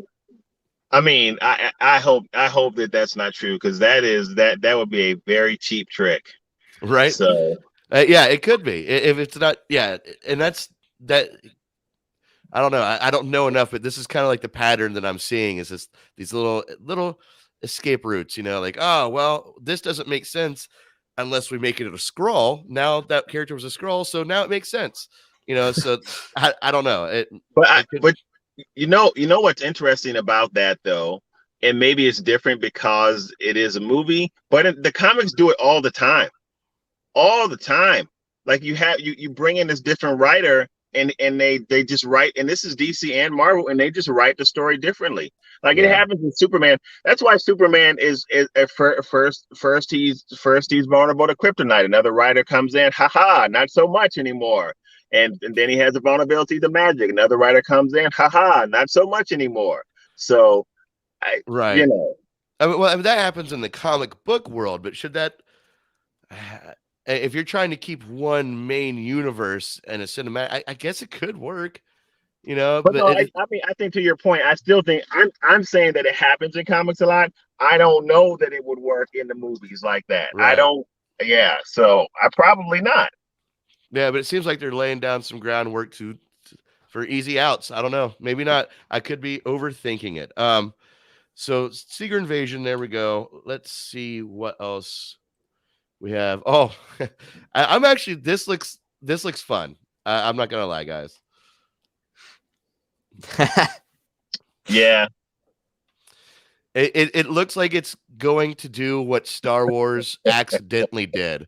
You know, when Star Wars did their holiday special, and it was so bad that many years later it became funny because it was so bad. They might play into that aspect of it. Yeah, I'm actually looking forward to this. I think it's going to be funny. It makes sense. It's a good fit for that. If you're going to do a holiday special with somebody, Guardians of the Galaxy seem like the perfect goofy crew to do that with. Now, Right.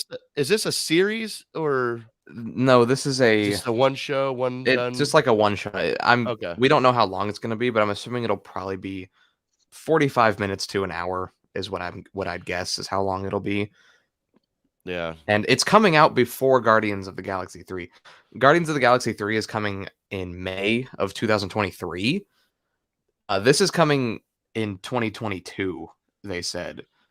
So I'm assuming December 2022 is when this will come out, but okay. They said, well, so yeah. Well, I hope they do a couple of things. I hope they bring in the really bad Wookiee family and that Star Wars had, and I hope they also oh man, what holiday are they celebrating in the Star Wars one? Oh, is it Life Day? Yeah, Life Day. Yes, Life Day, which was proven to be canon in Mandalorian, if I'm correct, yeah, right? No, you're 100% right. Okay. Yeah, Life Day actually exists in Star Wars canon. Yep. So like I hope they bring up those two because that would also, I know it's not Star Wars, but it would kind of tie in. I always have this wish list that somehow they're going to tie in Star Wars into the MCU, even through some sort of thin thread. Well, you know, because it is a long, long time ago in a galaxy far, far away. But Guardians of the Galaxy, well, I mean, that's what they do. You said you're curious about them tying in Star Wars in the MCU, maybe. Did any of you watch What If? Like, oh yeah, are we allowed to talk What If spoilers here? I mean, I've been out for a while since like August. So okay, yeah, go ahead. Sure, why not? There's a part where Ultron, who is the villain of the series as a whole, is taking the Watcher through the multiverse, and like you see them go through like 4 different multiverses in the span of 2 seconds. Pause at the right time. One of those is totally Mustafar, and it's not even like, it's a lava planet. It could be Mustafar. Like, no, you can see Vader's castle there, and it looks like Vader's castle, and you can see the robots that are on Mustafar in Revenge of the Sith. Like, it's a very clear reference to Star Wars. So, well, look at you. All right, good. Maybe I'll get my wish list in the end. You can see a crossover. I didn't think about that. I mean, why not? Disney owns them both, right? But they wouldn't be able to exist at the same time. But like, it'd just be nice to have like that reference and like, oh man, remember, a long, long time ago when the Empire ran the galaxy or whatever. Oh, that would be weird if they did that. Oh yeah, or come across like a shrine of Vader or Skywalker or something like that, or even just land on a one of those Ewok planets. Just let's give us that. Those little furry fucks are probably still running around. So, oh man, a boy can dream. A boy can dream. But another thing that I'm actually very, very curious about. Oh no, somebody doesn't agree here. No crossover. You see, I didn't want to say it. I want a crossover, but I wouldn't want it to be like actually canon. Like I wouldn't want like these to actually be canon. Maybe like a comic book crossover, or maybe like if they did like an animated Disney Plus special or something that wasn't canon to either universes. Like, I feel like that could work, but I don't want them to like full on connect these universes. Well, their opportunity to do this in a non-canon situation is Guardians of the Galaxy Holiday Special. But this is canon. Is it? Oh, Does it have to be? Oh, they said it is. Yeah. Okay. It like directly sets up the third movie too. Like, okay. Well, gotcha. I didn't know all that. Well, then, you know what makes me think? I'm sorry, you guys. This brings me back to Secret Wars. Because we're talking about crossovers. So the interesting thing about Secret Wars is that was Marvel's first company-wide crossover where everybody crossed over with everybody, not just certain superhero groups. The whole company crossed over. So you had everybody in that story, and that's what was super cool about that. So I say that to say it's exciting as we start to get all of these different characters in either the TV show or the MCU, but all of them kind of in the MCU, because it really, again, does set up that whole notion of the possibility of Secret Wars, because that was Marvel's first company-wide crossover. So anyway, it just made me think about that. That's yeah. I'm sorry. I don't know how to say your name, Nivi Warren. Envy? Is it Envy? Okay, thank you. Yeah, Envy Warren. I have to disagree with you. I want the crossover. I just want it. That's what to happen.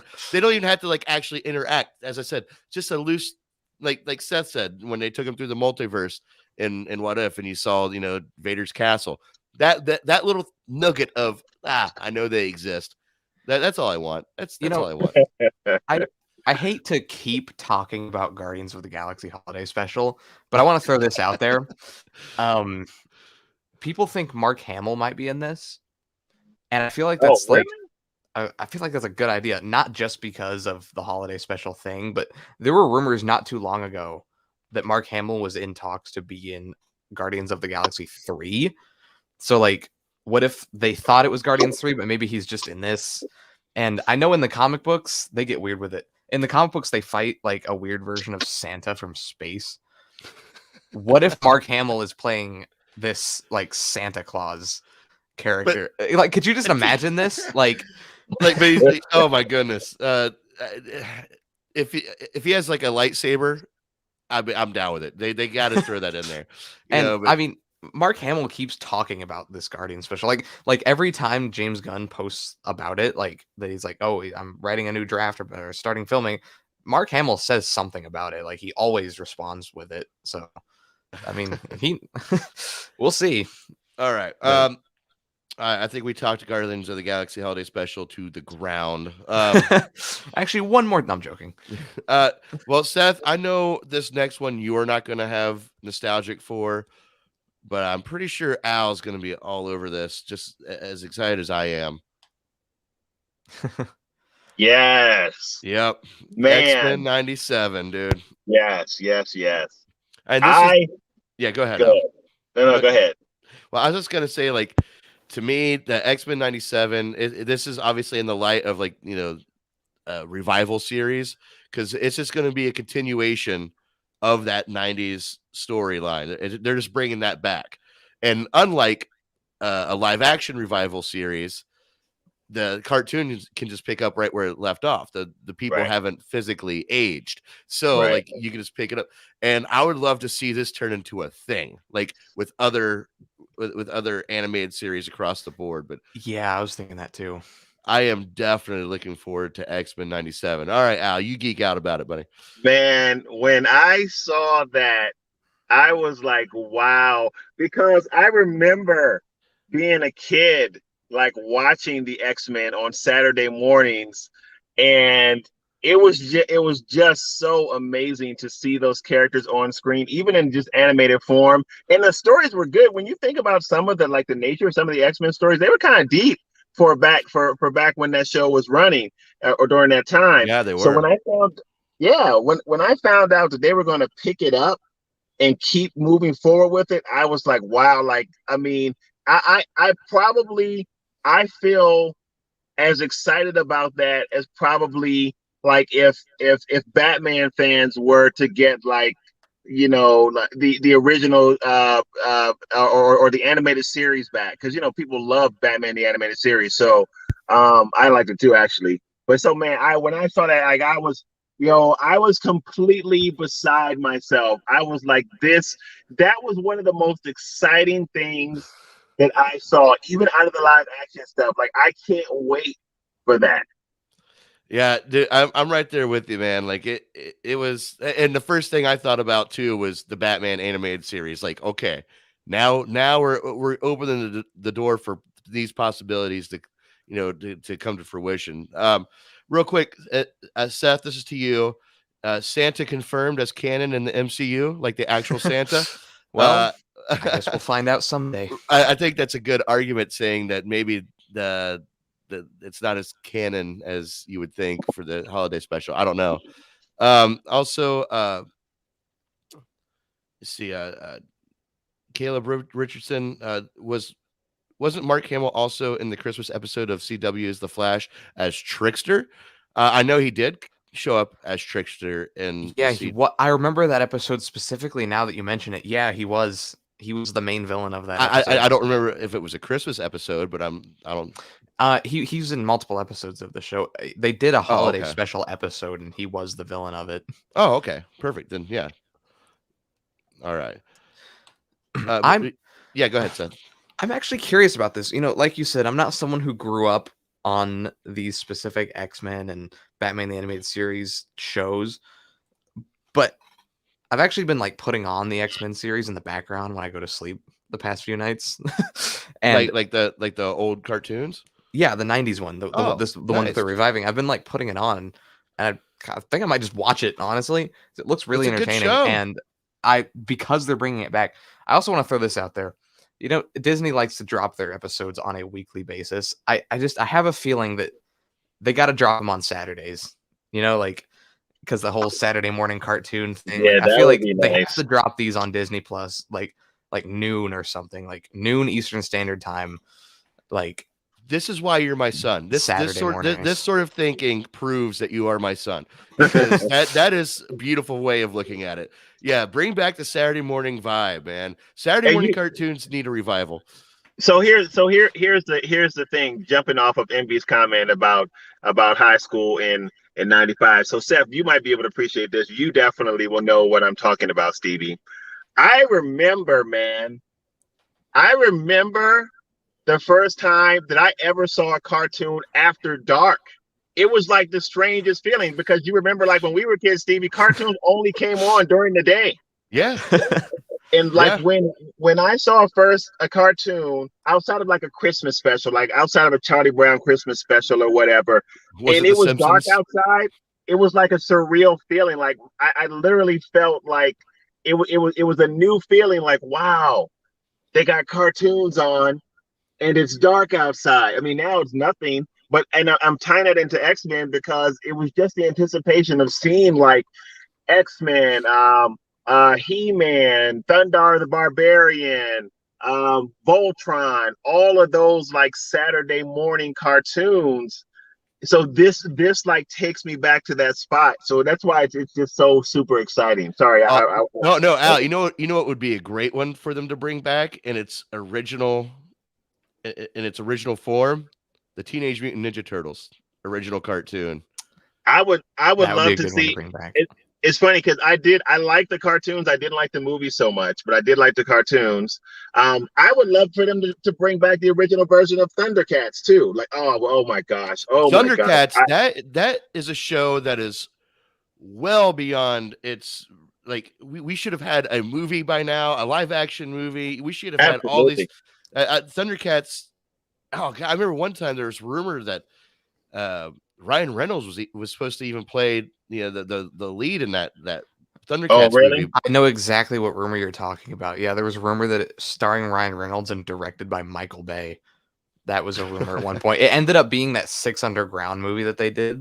That's what that ended up being. But for some reason, people thought that was going to be a Thundercats movie. I don't know where that rumor even came from, but I do remember it.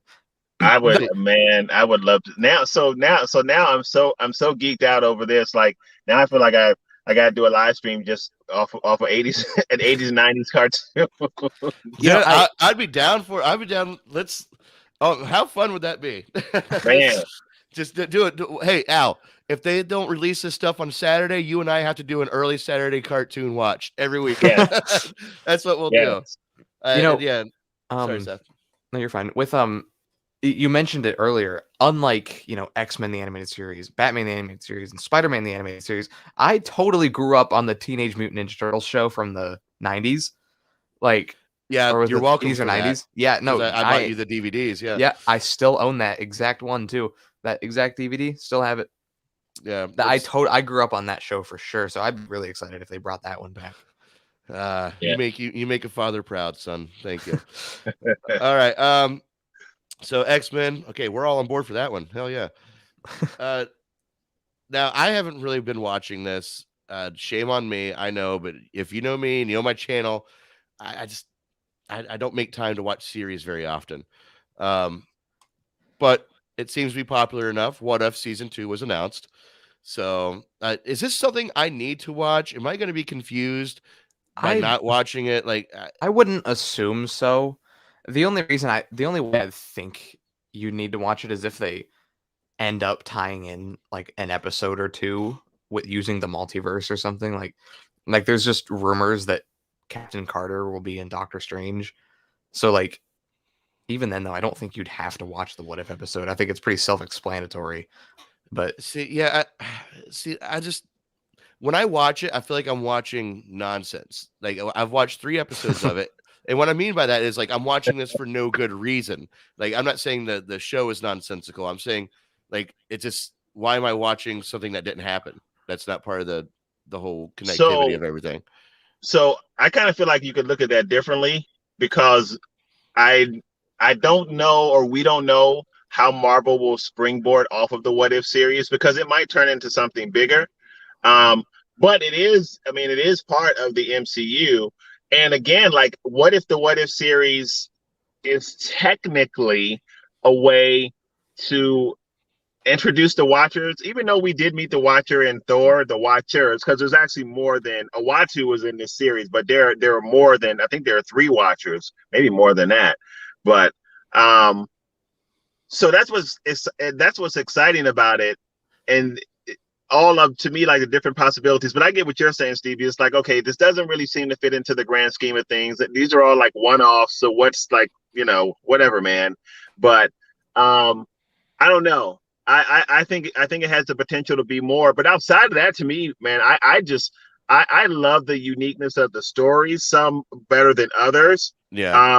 And I love what they did, Marvel, with the animation there, because, and again, not to keep bringing up the DC Marvel comparisons, but there is no comparison normally when you're talking about DC animations versus Marvel's, because DC animations and even their animated written stories run circles around Marvel's. Yeah, I definitely agree to that.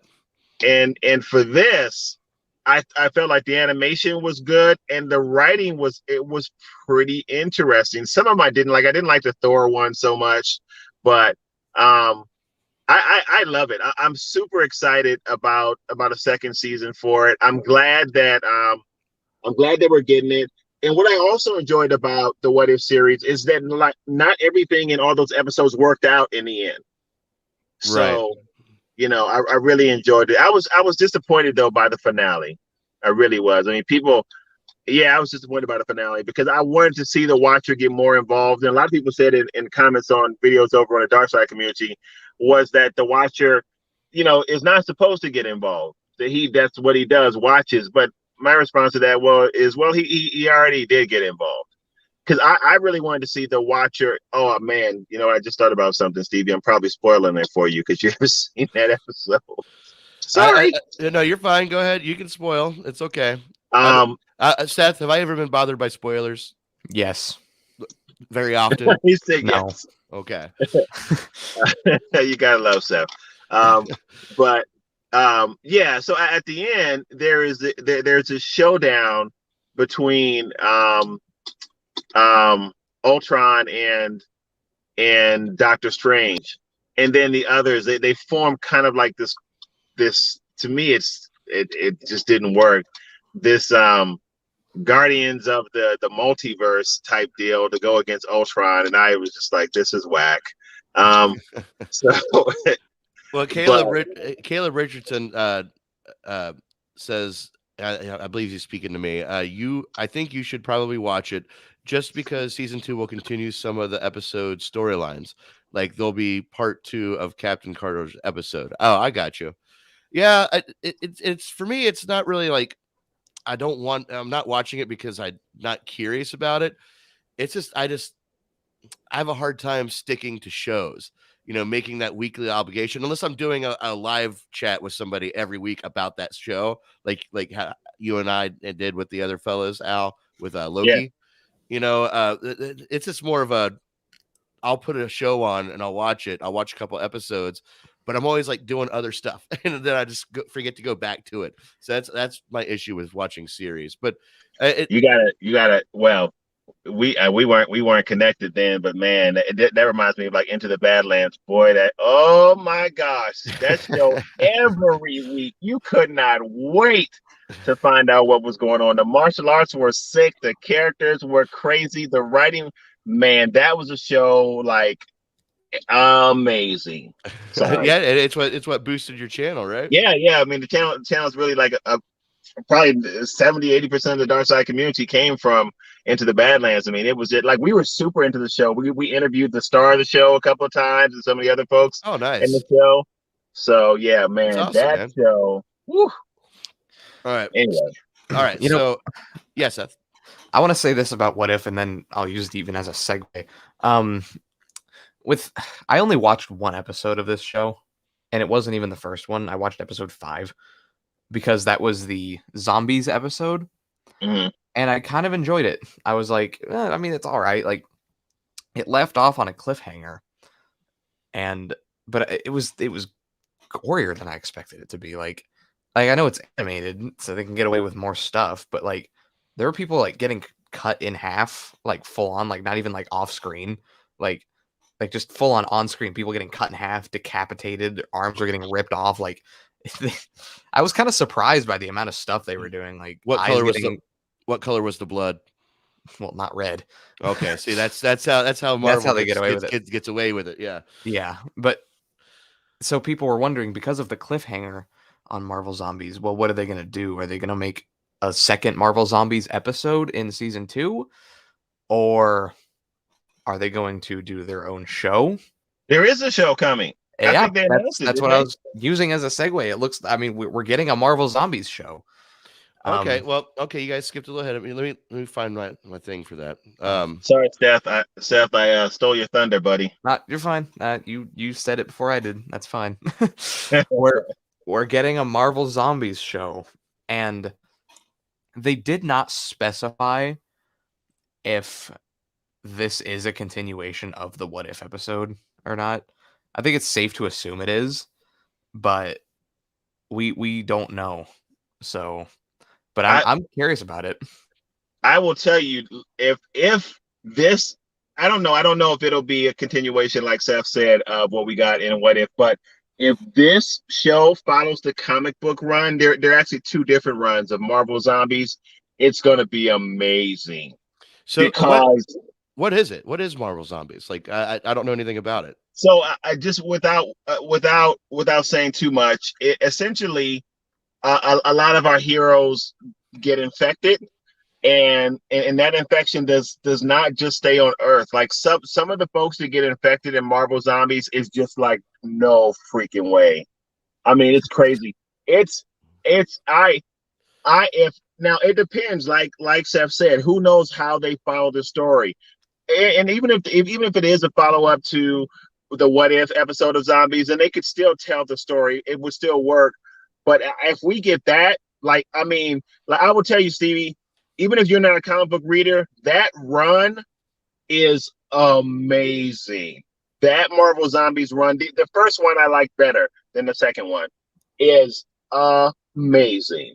And if that's what we get, man, it's gonna be super exciting. So you think it's gonna most likely be its own entity and not necessarily tied into the What If show about it? I don't know. I don't know. I'm hope either way it'll work either way. If the What If show is used as a springboard to or maybe that's what you're asking me. I don't know. I think it will be probably its own entity. At least I hope so. Now is Marvel Zombies, Seth? Is this supposed to be live action or is this an animated thing? This is animated. Oh, okay. All right. Yeah. All right. That makes more sense. So that makes it even better because the sky's the limit with what you can do there production wise. So because and that also means they can explore the gory side again. With the animation. And I'm assuming if this is not tied to What If, it will be a different animation style. They've said that their shows are going to have their animated shows specifically are going to have different animation styles. They're not all going to look like What If. They're gonna be some are gonna be 2D, some are gonna be 3D, some probably gonna be anime. Like they're gonna go all over the place with their animation. So I'm curious to see how this turns out, though, connected or not to What If. I'm very curious also if they do bring What If out into canon with the MCU, and we do get characters that show up in live action movies. Is it going to be the live action version of that cartoon? Probably. I don't know how I feel. I think I don't know. I don't know if I like that. I don't know if I like that whole concept. It's curious to me because this shows me that they are willing to expand upon the What If episodes in their own shows. Like we heard already, and of course it can't happen now, but we heard that they were planning originally to do an entire spin-off series about T'Challa as Star-Lord. It would have been animated, but they were planning on making that its own show, like a spin-off of What If. Yeah. So I'm curious to see what else they have up their sleeve with that. Well, I'm glad they didn't do that because that was probably one of my least favorite. I thought that episode was a nice nod to Chadwick Boseman. I felt like, but it wasn't the best What If episode, not by far, in my opinion. Yeah. I didn't watch that one. I need to just watch this show as a whole. That was one of the ones I did see. I think it was the last one I watched. Caleb says the main driving point of Marvel Zombies is that they are smart zombies. Like the more they indulge their craving for flesh, the more they have regular cognitive function. Oh, interesting. Yeah, I mean, Caleb, like that's right on point, and that's why the story's so good in a comic book. Like the read is so good in the comics because they're not just like these mindless, droves of flesh craving, undead. They're different. So the way that they operate is really it should be really good if they follow the comic book run. Now you guys are making me want to go back and read it again because it was just so good. So you should do a live watch party where you read out loud while showing visuals. Yeah. All right, guys. Let's see. Now, if this is going to be a cartoon, maybe it can be tacked onto this Saturday morning concept that we're hoping Disney's doing, along with. As I get ready here. Yes, I was waiting for you to talk about this. Spider-Man fresh. Well, I was about to, and then you all brought up zombies. Well, I thought it was a nice segue. It was a good segue. It was a good segue, son. I'm proud of you. But yeah, Spider-Man freshman year. This is something that I'm actually really curious about. It's obviously going to be an animated series, but it's going to be the prequel of where we saw Spidey introduced into the MCU. So chances are we will actually finally get that Uncle Ben death scene. But it'll just follow pretty much his first year as Spider-Man. Is that something that now he won't have the tech? He'll just have like that sweatsuit that he wore and the web slingers. That's I think, and then his the abilities that came with him getting bitten by a spider. Is this something that you are excited for, Seth and Al?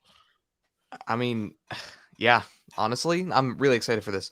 I'm not one of those people who is always like, oh, we need Uncle Ben in the MCU. I don't really care. I don't think the MCU needs Uncle Ben, but I mean, it's cool that we're getting this, like we never saw Tom Holland's origin, and I mean, that's exactly what this is, like you said, it is animated.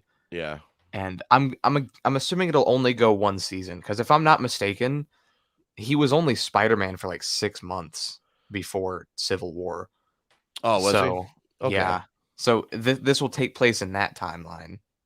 So I'm excited for it. I'm excited to It's see his origin story. what about you, Al? How do you feel about this? I am excited for it, but the caveat would be number one, what the animation looks like Right. and how Yeah. the story is written. Like those are the two big things. I think the concept is really exciting, and I'd be really looking forward to seeing something like that. But again, what's the animation like and what's the writing like? Those are my areas of like trepidation with what we get here. Yeah, I mean, obviously, yeah, those are very important factors. But what Seth said, it makes sense that this would only go for one season. Just do a little quick, let us know. Okay, this is as Caleb says here. It's the MCU Spider-Man's origin. We haven't seen that actually yet. So I think it's a great idea. I'm looking forward to it. I'm still on the fence with this whole mixing live action and then turning it to a cartoon type of thing, like mixing those two worlds. I don't quite know how I feel about that yet. I'll just have to see how it pans out. Like I said, with what if oh, this is a hard sentence to say. What if one of the what if characters comes out into the live action world as a live action character? I don't know how I'd feel about that. I don't know how I would feel if that character came out as the cartoon version either. That would be even just as weird on a different level. So I'm not sure how I feel about them doing that, but we'll just have to see it. But you've seen it, like Stevie. That is what you're watching when you watch the What If series. Because if you think about it, like if you even look at how the animation looks with T'Challa, he looks like Chadwick Boseman. They reflect like their RL counterparts in the movie. So you're kind of seeing it. Oh well, yeah, they do, but and I get that. Okay, again, going back to the What If series, it being a what if sort of storytelling, it shows a cartoon version of these characters. I can get behind that because it's its own little entity and its own little world, and you can take that little world and put it over here and ignore it if you want. But if they start crossing these things, Oh, I if you did a Black Panther movie and you got the what if version of Black Panther in there, and it's a cartoon, I don't know. I don't know that they would do that. But my point is, I don't know. I think I made my point. I see what you mean. But I am excited for Spider-Man freshman year. It will be a nice little. Okay, here's your MCU origin story. Thank you very much. So, while we're on the topic of Spider-Man, can I bring something up? Yeah, like just not involving Disney Plus Day. It was confirmed the other day that we're getting the second No Way Home trailer on Tuesday, and I have a theory about it. And it might sound kind of out there, but there's a little bit of evidence to back it up. So they announced it, and they didn't just say, "Oh, trailer Tuesday." They're hosting an entire fan event for it, like an in-person fan event. Like they're going to get like a certain number of fans gather in one room. They're going to show the trailer, and they say trailer premiere and a big surprise at the end. I think, now call me crazy, you're crazy. I think Toby and Andrew are going to be there. I think they're going to show them in the trailer. I think they're going to walk out on stage along with the cast. I think everybody's going to be there. And I mean, this event is in LA. Currently, they are all in LA. Yeah. Being Jacob Batalon, who plays Ned, Zendaya, Tom Holland, Toby, and Andrew are all in LA at the moment. Toby and Zendaya were spotted together at a building, so they're already like hanging at out the same place. Yeah. Like, so people are, I don't know, I'm just saying, I don't think it's completely insane to think that they might all be there at this event. It makes sense. We all know. Just tell us so we can all just know.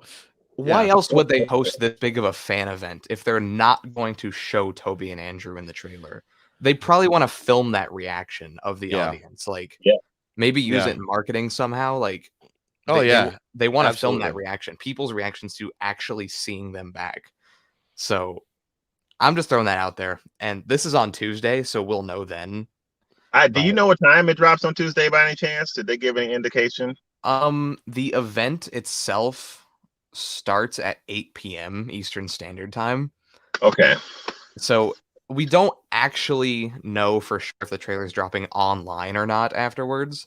Okay. They haven't specified yet. There's been sources are saying that like they will specify if it is or not before the event happens. So we'll find out. Some rumors are saying that it'll show exclusively in theaters with Ghostbusters.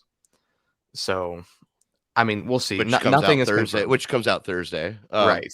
So nothing's confirmed of the trailer dropping online. I think it's safe to assume it will. I don't know why they would hold it, but either way, even if it doesn't, there will be descriptions of the trailer, so we'll know. Well, maybe Tuesday we might want to set up some sort of live stream reaction to this thing. But I don't want to do that if they don't show the trailer. You know, right? Yeah, no. It's like, save it for after the trailer, maybe like Wednesday or something. If they show Right. the trailer, we could do a live stream about it. Yeah.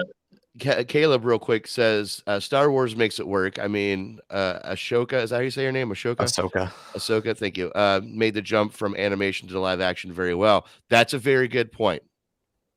Thank you for bringing that up, because that you're absolutely right. They did do that very well. And that's wasn't she played by Rosario Dawson? I think played her. Yeah. Envy says, I don't want to see them in the trailer. I want to be surprised and see it in the movie. I agree with you. I 100% agree. If it was up to me, I would wait. Maybe tease them in the trailer. Maybe do something cheesy like Tom's like, oh, I can't beat these guys on my own. Dr. Strange's like, yeah, we can get some help. Something like that, I think would be fine, but I don't want them to show them. But I think with this whole fan event and them all being in LA I feel like it's safe to assume they will be in the trailer. You know?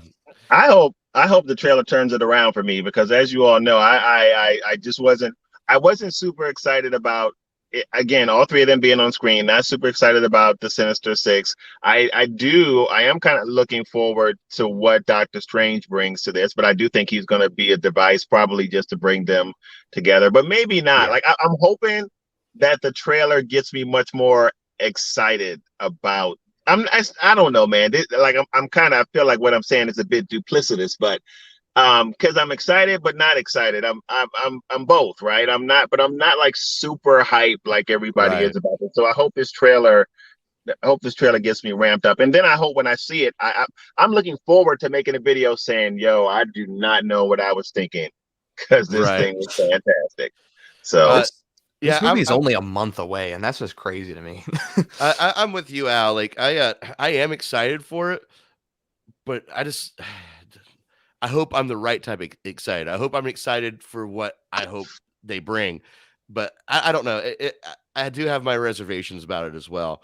Wayne Seward is in the house, by the way. Yeah, that's my twin. I don't know if I ever told you that. You have a twin? Yeah, that's him. Oh, I did not know that. I kind of figured with the last name it was a relation. Wayne, welcome. This is a interesting show that we're having. My name is Stevie Cade. I'm with the channel Film Trigger, and so is my son, the man behind the curtain here. And we do a live news, weekly entertainment news talk every Sunday. And this week we're doing something a little different by presenting it not only on my YouTube channel, but also on Al's. That's why you guys are probably tuning in like, why is Al in a car? What's going on here? So I just wanted to let you guys know what's exactly how we're running this. So yeah. And Envy says, I'm keeping my excitement down, so I'm not disappointed. Yeah, that's really hard to do. You see, that's the smart thing to do. Yeah. But when it's all but confirmed that they're in the movie, it's kind of hard for me to keep my excitement down. Yeah. I want to, but I can't help myself. Like Toby and Andrew, like, come on, I can't help it. Oh, Wayne, yeah, I know who you are. Definitely enjoy your contact. Thank you, Wayne. I appreciate that. Okay, gentlemen, we're gonna have to have a serious discussion here after this next reveal, because it's already 3, and I said we're gonna cover everything, but this is just the Marvel stuff. So we haven't dipped into the Disney Plus content yet, like the actual Disney Plus original. So we'll have a little come to Jesus moment after we talk about the last of the Marvel stuff. See how much further we want to go here. But the last thing on the Marvel Rasta is I am Groot. I completely forgot about this. You said the last thing, and I was like, "What is he gonna bring up?" I'm like, "I thought we covered everything." Nope, I am Groot. That it's going to be a little series of Baby Groot's adventures, and yeah, I don't know if it's going to be a pre Guardians of the Galaxy sort of thing, or what, but or maybe just his own little adventures running off in current times of the MCU. I'm not sure. Do you know, Seth, about that? I don't know. I don't think they've specified. All I know is it's animated and it's like short films basically. Like probably I'm guessing like 5 to 10 minutes long. Oh, okay. With these episodes. So oh wow, yeah, that is short. Okay. I didn't realize they were shorts. I mean, you know, I mean, yeah, hopefully sure the it'll kids be will like it. but yeah, that's definitely one for the kids. I'm gonna have to. Yeah, that's probably what that's the crowd that's for. That's not for us old timers like Al and I. yeah.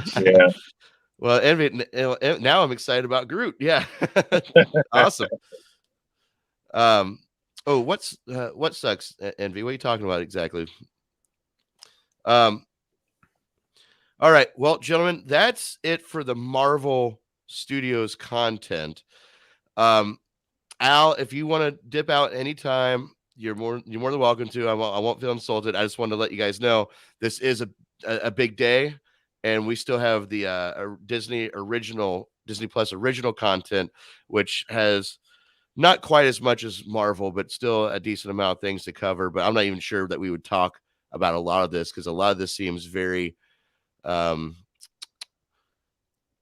something I'm personally not too interested in, and I don't think people would be. Or yeah, we could. I'm just a quick note, Stevie, and to the Darksiders too. If the Darksiders are here and I gotta dip in a little bit, stick around so you guys can hear the rest of it as well. I don't know because I have to cook tonight. It's my time. It's my turn to cook. So I gotta figure out what I'm making. I still have some time, but just to let you guys know, Okay. I don't have a whole bunch of extra time. What I think I'm gonna do is I think I'm just gonna try to skim through a lot of this. Okay. Just kind of the slate, cheaper by the dozen. They're remaking that. Okay, neat. I like the Steve Martin movie. I really do, but okay, that's not too much for me. Disenchanted, which is a sequel to, I believe, Enchanted. Is that what it's called? Yeah, that's what this is. I know. I don't really care about it, but I know people have wanted this for a long time, so that's cool for them, I guess.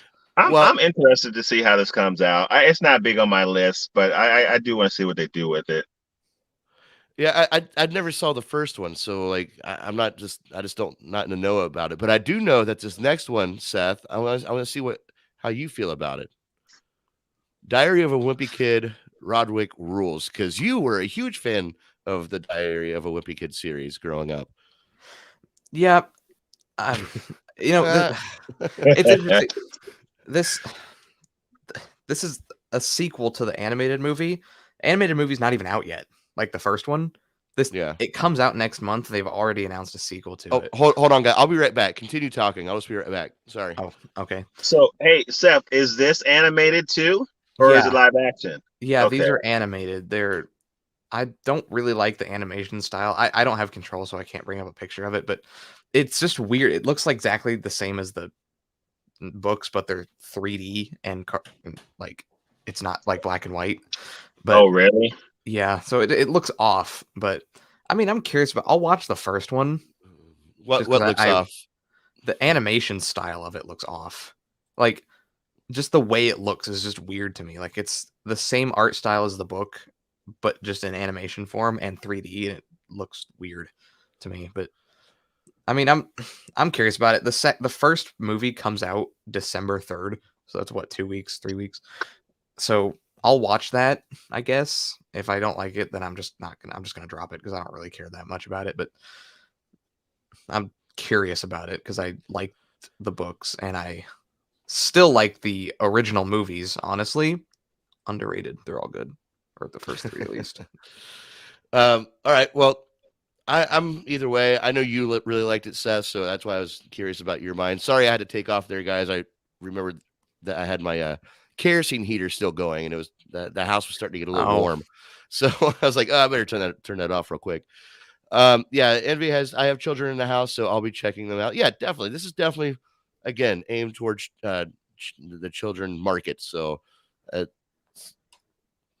all right, real quick. Now, speaking of children and going on to possible bringing back the Saturday morning cartoon vibe, this is something that I'm very excited about. Oh, Chip and Dale Rescue Rangers, a comeback 30 years in the making. Now, it used to say reboot, and then they crossed it out and said comeback.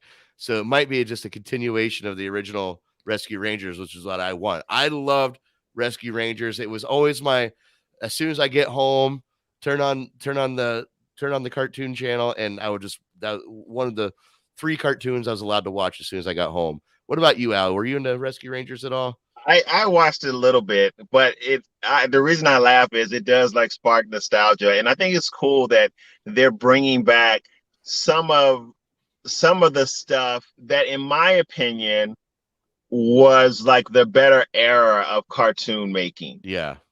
So I think that's really cool because I feel like I'm glad that a lot of kids today will get exposure to some of the stuff that I grew up on, because I do. Like, I think by and large, it was a better era for producing those types of shows. Not that the shows currently aren't good, but they're not as good to me. I'm not even really sure why that is. It could just be a bit of nostalgia taking over me, but Well, and that might be it too. But again, like Seth said earlier, I bought Seth, a DVD of the original Teenage Mutant Ninja Turtles cartoon, and he loves it. He still has it. Like the stuff is magical in a way. Like, there's just something about creativity at the time when these cartoons came out that just stuck. Another good one that I would definitely like to see a revival of is Tailspin. Like, I loved Tailspin. It was such a quirky little show that took all the Jungle Book characters and just made a completely different show out of them. But yeah, Seth. What's interesting about this Chip and Dale thing is it's like Roger Rabbit. Like, it's live action, but the animals themselves are animated. Oh, wait, this is live action? Yeah, it is. But like, what? The characters, like the animated chipmunks. Yeah, the chipmunks are. Yeah, it says right here. The upcoming hybrid live action / CG animated feature. So I just realized I had the same exact reaction with my mouth that Envy did on the comment section. What? Sorry, please continue, Seth. I'm pretty sure they're going the Roger Rabbit route with it, and I'm curious about that. Also, it stars. Did you look at the cast for this? I don't know if you'd care too much about the 3 main. John Mulaney. I like John Mulaney a lot. He plays Spider Pig in Into the Spider-Verse, and he's also he does a lot of stand-up comedy. He's really funny. It's funny, dude. John Mulaney is really funny. And Andy Samberg are the 2 main characters, and Seth Rogen is in this show. So I'm just that's all I hear in my head when you say that name. Those 3 people alone get me excited. I've never seen Chip and Dale, but just those 3 people alone, it just makes me excited for it because I like all of them. Well, Chip and Dale's about 2 chipmunks that strip for money. Oh, wait. I'm getting confused. No. You're confused. I always thought that was a weird thing because Chip and Dale's is a male strip club type of thing. Yeah. And it's such a weird thing that they have Chip and Dale Rescue Rangers. Which came first, the strip club or the cartoon? Good question. Because I'm hoping that the cartoon was first and they didn't name the cartoon after. Right. That's the least creepy way that could come about. All right. Let's see here. Let's get this off. All right. Moving forward. Beatles Get Back. I don't know if that's a documentary or what. It is. Okay.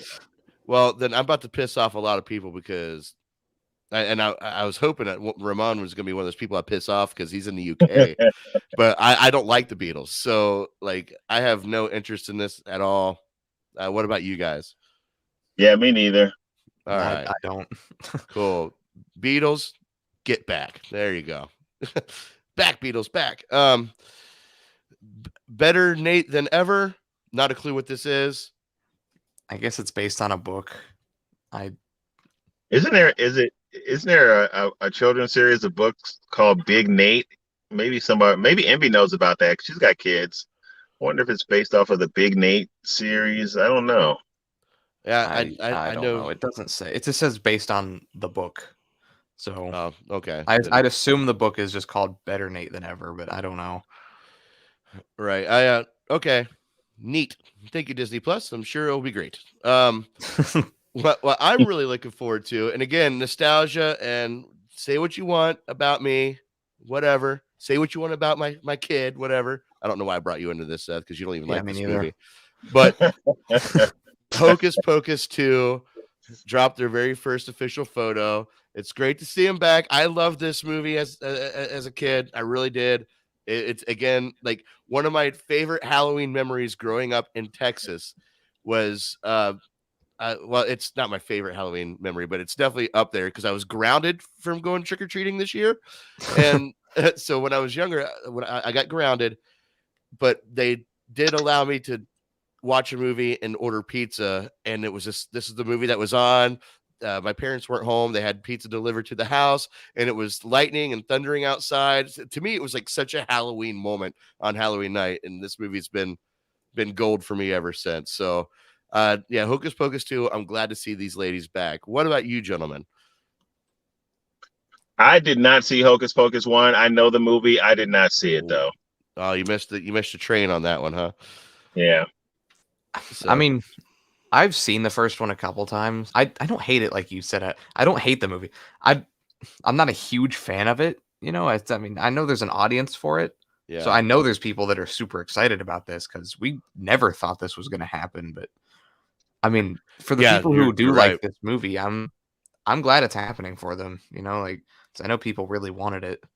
Yeah, and that's kind of where I'm at. Like, I'm not too hyped about it. I'm not gonna like fanboy over it, but I just really enjoyed just like when Dumb and Dumber 2 came out, Seth. I don't care how bad or good it's going to be. I'm probably just going to like it because I'm seeing these people on screen again. You know, that's just pretty much where I'm at. No Way Home. That makes perfect sense. My brother used to love the Dumb and Dumber films too. So they were funny though. Jim Carrey and what's his name? Jeff Daniels.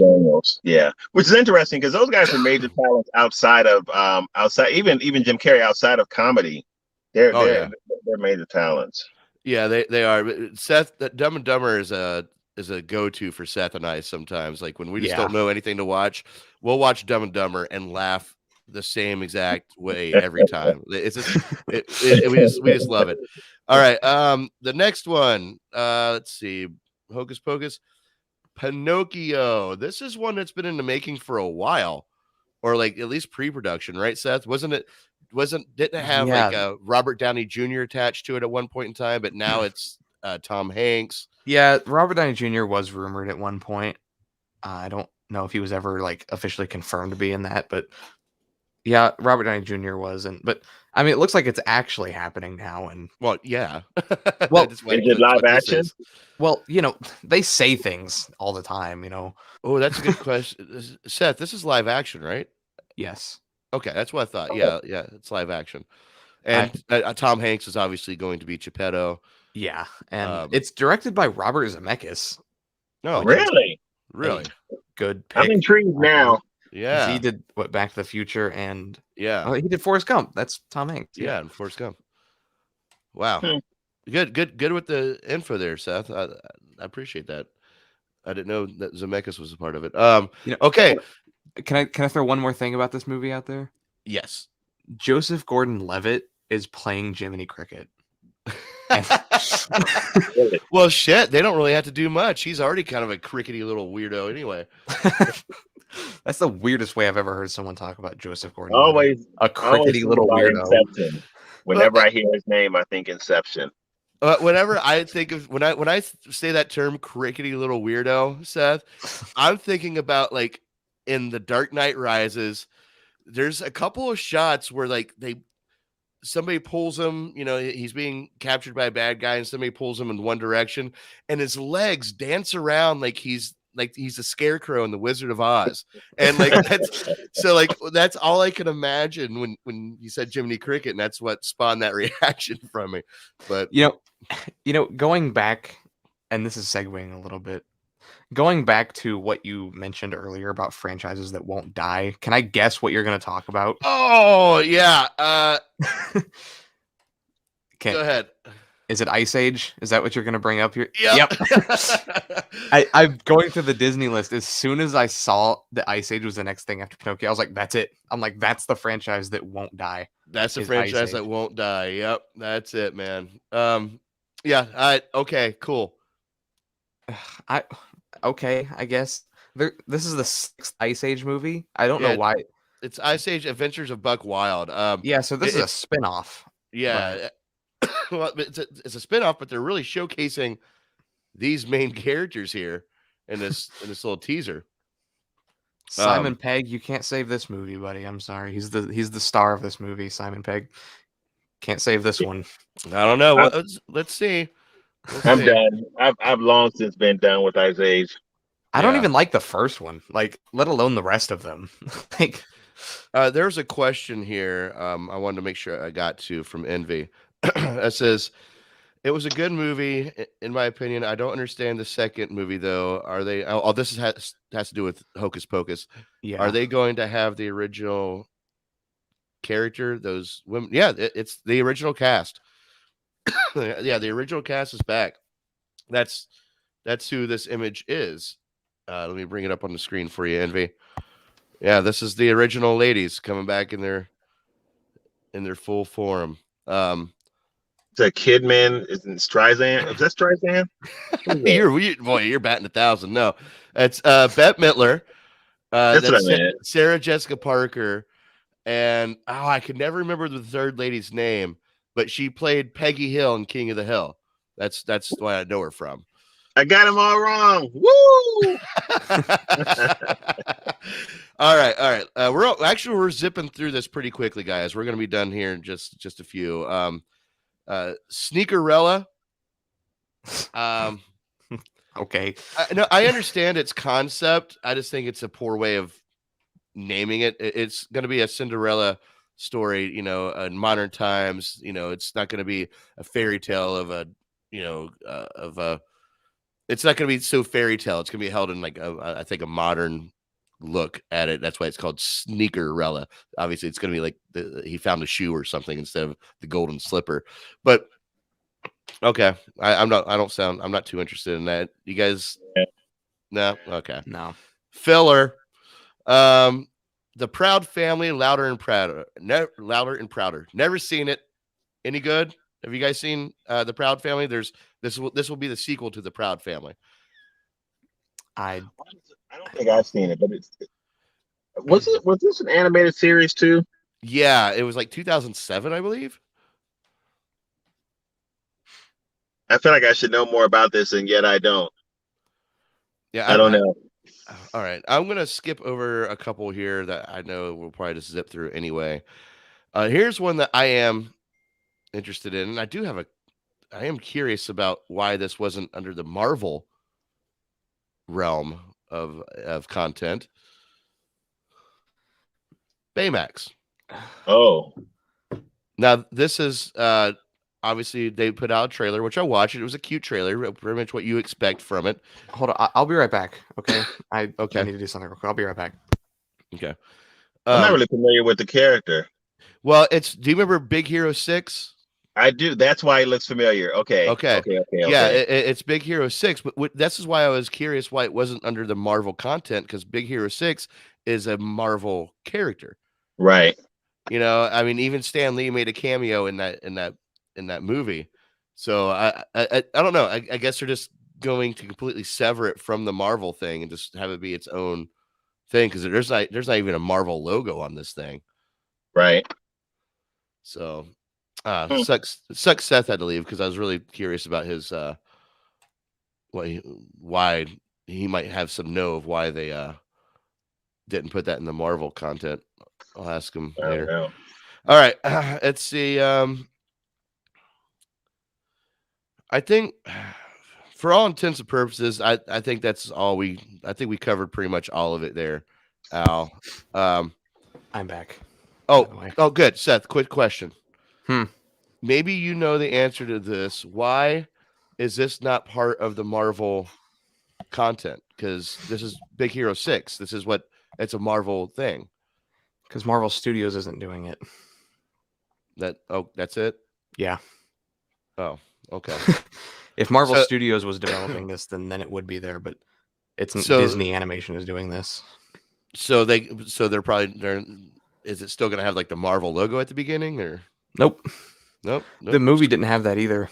That Marvel logo is nowhere in sight in that movie. Oh, Stan Lee's in the movie. Yeah, the Stan Lee's in cameo. the movie. Yeah. Well, that's All right. interesting that it didn't even have that. Yeah, that is. All right. Well, for all intents and purposes, I think that will close out what we have for the Disney Plus Day panel. That was a lot of stuff. I can only imagine. I can only imagine where we would be if Ramon was a part of this. We'd probably still be talking about freaking She-Hulk or something. But no, he'd still be stuck on Moon Knight. I'll tell you what, we'd be on the Predator movie right now. It's just Batman. It's just Batman for Marvel. It's all it is. So, gentlemen, I don't know if there's anything else you want to talk about. Al, I know you're eager to get to dinner or get to making dinner, which I want to see photos. No, not really. I really don't want to cook it, but that's the deal we made. Oh, then in that case, I'm helping you. I'm helping hold that off a little bit. This was a lot of stuff, a lot of really cool content's coming out. I'm excited to see most of these things. The stuff I'm not excited about, I'm not like super hating at all. You know, it was a pretty good slate. Was there anything? What was your guys' favorite announcement? For out of everything that we saw here, if you could pick one thing that was like, that's it. That's the one that got me the most excited. What would that be? Seth, we'll start with you, buddy. Probably the animated Spider-Man show, honestly. Really? The animated Spider-Man show. Yeah, okay. Honestly, that out of the new announcements and stuff, that is probably my favorite one. If you had a second best, what would it be? Okay, second best out of just everything in general. I'm gonna skip Hawkeye since that's literally next week. I don't know. I'm really curious about She-Hulk. Okay. I'm very, very curious about that show. All right, Al, what were you? I think I know what got you most excited, but I'm curious to see what you think got you most, or what got you most excited. Yeah, so if I did a 1 and 2, one would probably be X-Men 97. That was the one I was thinking. Yep. Yeah. So, and then the other one probably would be House of Harkness. House of Harkness. Yeah. See, I am also very intrigued with House of Harkness. I think mine is, if I were to choose mine, oh no, that X-Men 97 was really good.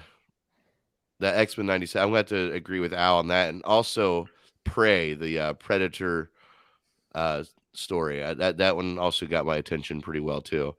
Yeah, that one seems interesting too. Yeah, I'm interested in the House of Harkness. That I don't know why. Like I can't quite explain why it's. I'm interested. I guess I'm interested in diving back into that little world of WandaVision again. I'm hoping it's going to be in that same light. So, but all right, well, gentlemen, I think we did this. We slammed it to the ground. I blame Dan Aykroyd. Hashtag I blame Dan Aykroyd. A little something that Ramon and I came up with last week. Yeah. So, all right, guys. Well, is there anything else that you want to discuss before we say goodbye? No, man. No. Okay. Yeah, I mean, it was good talk, and this was a lot to cover. And I thought to myself, well, never mind. I don't want to open up that can of worms, but I did think to myself, So like, so just take note, DC. This is kind of how you do it. Oh, yeah. So I got you. Yeah, exactly. Because we planned on doing a big DC thing, and it was like almost nothing. Like it was when they did their sort of panel. It was like we were done in like an hour of talking. Yeah. We're almost to 3 hours with this one. Got some quick comments here. I'll get in real quick. All right. Have a great one, you guys. Thank you, Envy. Wayne, thank you for popping in. I appreciate you guys. And moving forward, I really enjoy this sharing on other people's YouTube channels. I think that's a great way to cross promote, so yeah, Al, so thanks for trusting me to take the wheel for this show and put it on your channel. I really appreciate you for that, man. And just a side note to some of the folks that might be on there from the Dark Side community, guys, make sure that when you see like channels like Film Trigger, or sometimes Matthew V. Haynes or Durbania, that you subscribe to those channels too, because we do, as you know, we do a lot of streaming together on those channels. I mean, here, this was nice because we were able to cross stream, but if ever the case that doesn't happen, if you're over there and you had your notification on, that something's coming up. And even Ramon's channel on Hit or Miss TV, he's across the pond. So it's always super early in the morning or pretty late at night when we're streaming with him. But just make sure that you're connected so you know when we come on together again. So yeah, very well said, Al. Very well said. All right. And with that, we will see you guys back next week on Film Trigger, and maybe on, I don't know, maybe someone else's channel. I don't know. Maybe Al's again. We'll see. For Drive-By News, which is typically 12:30 p.m. Eastern Standard Time every Sunday.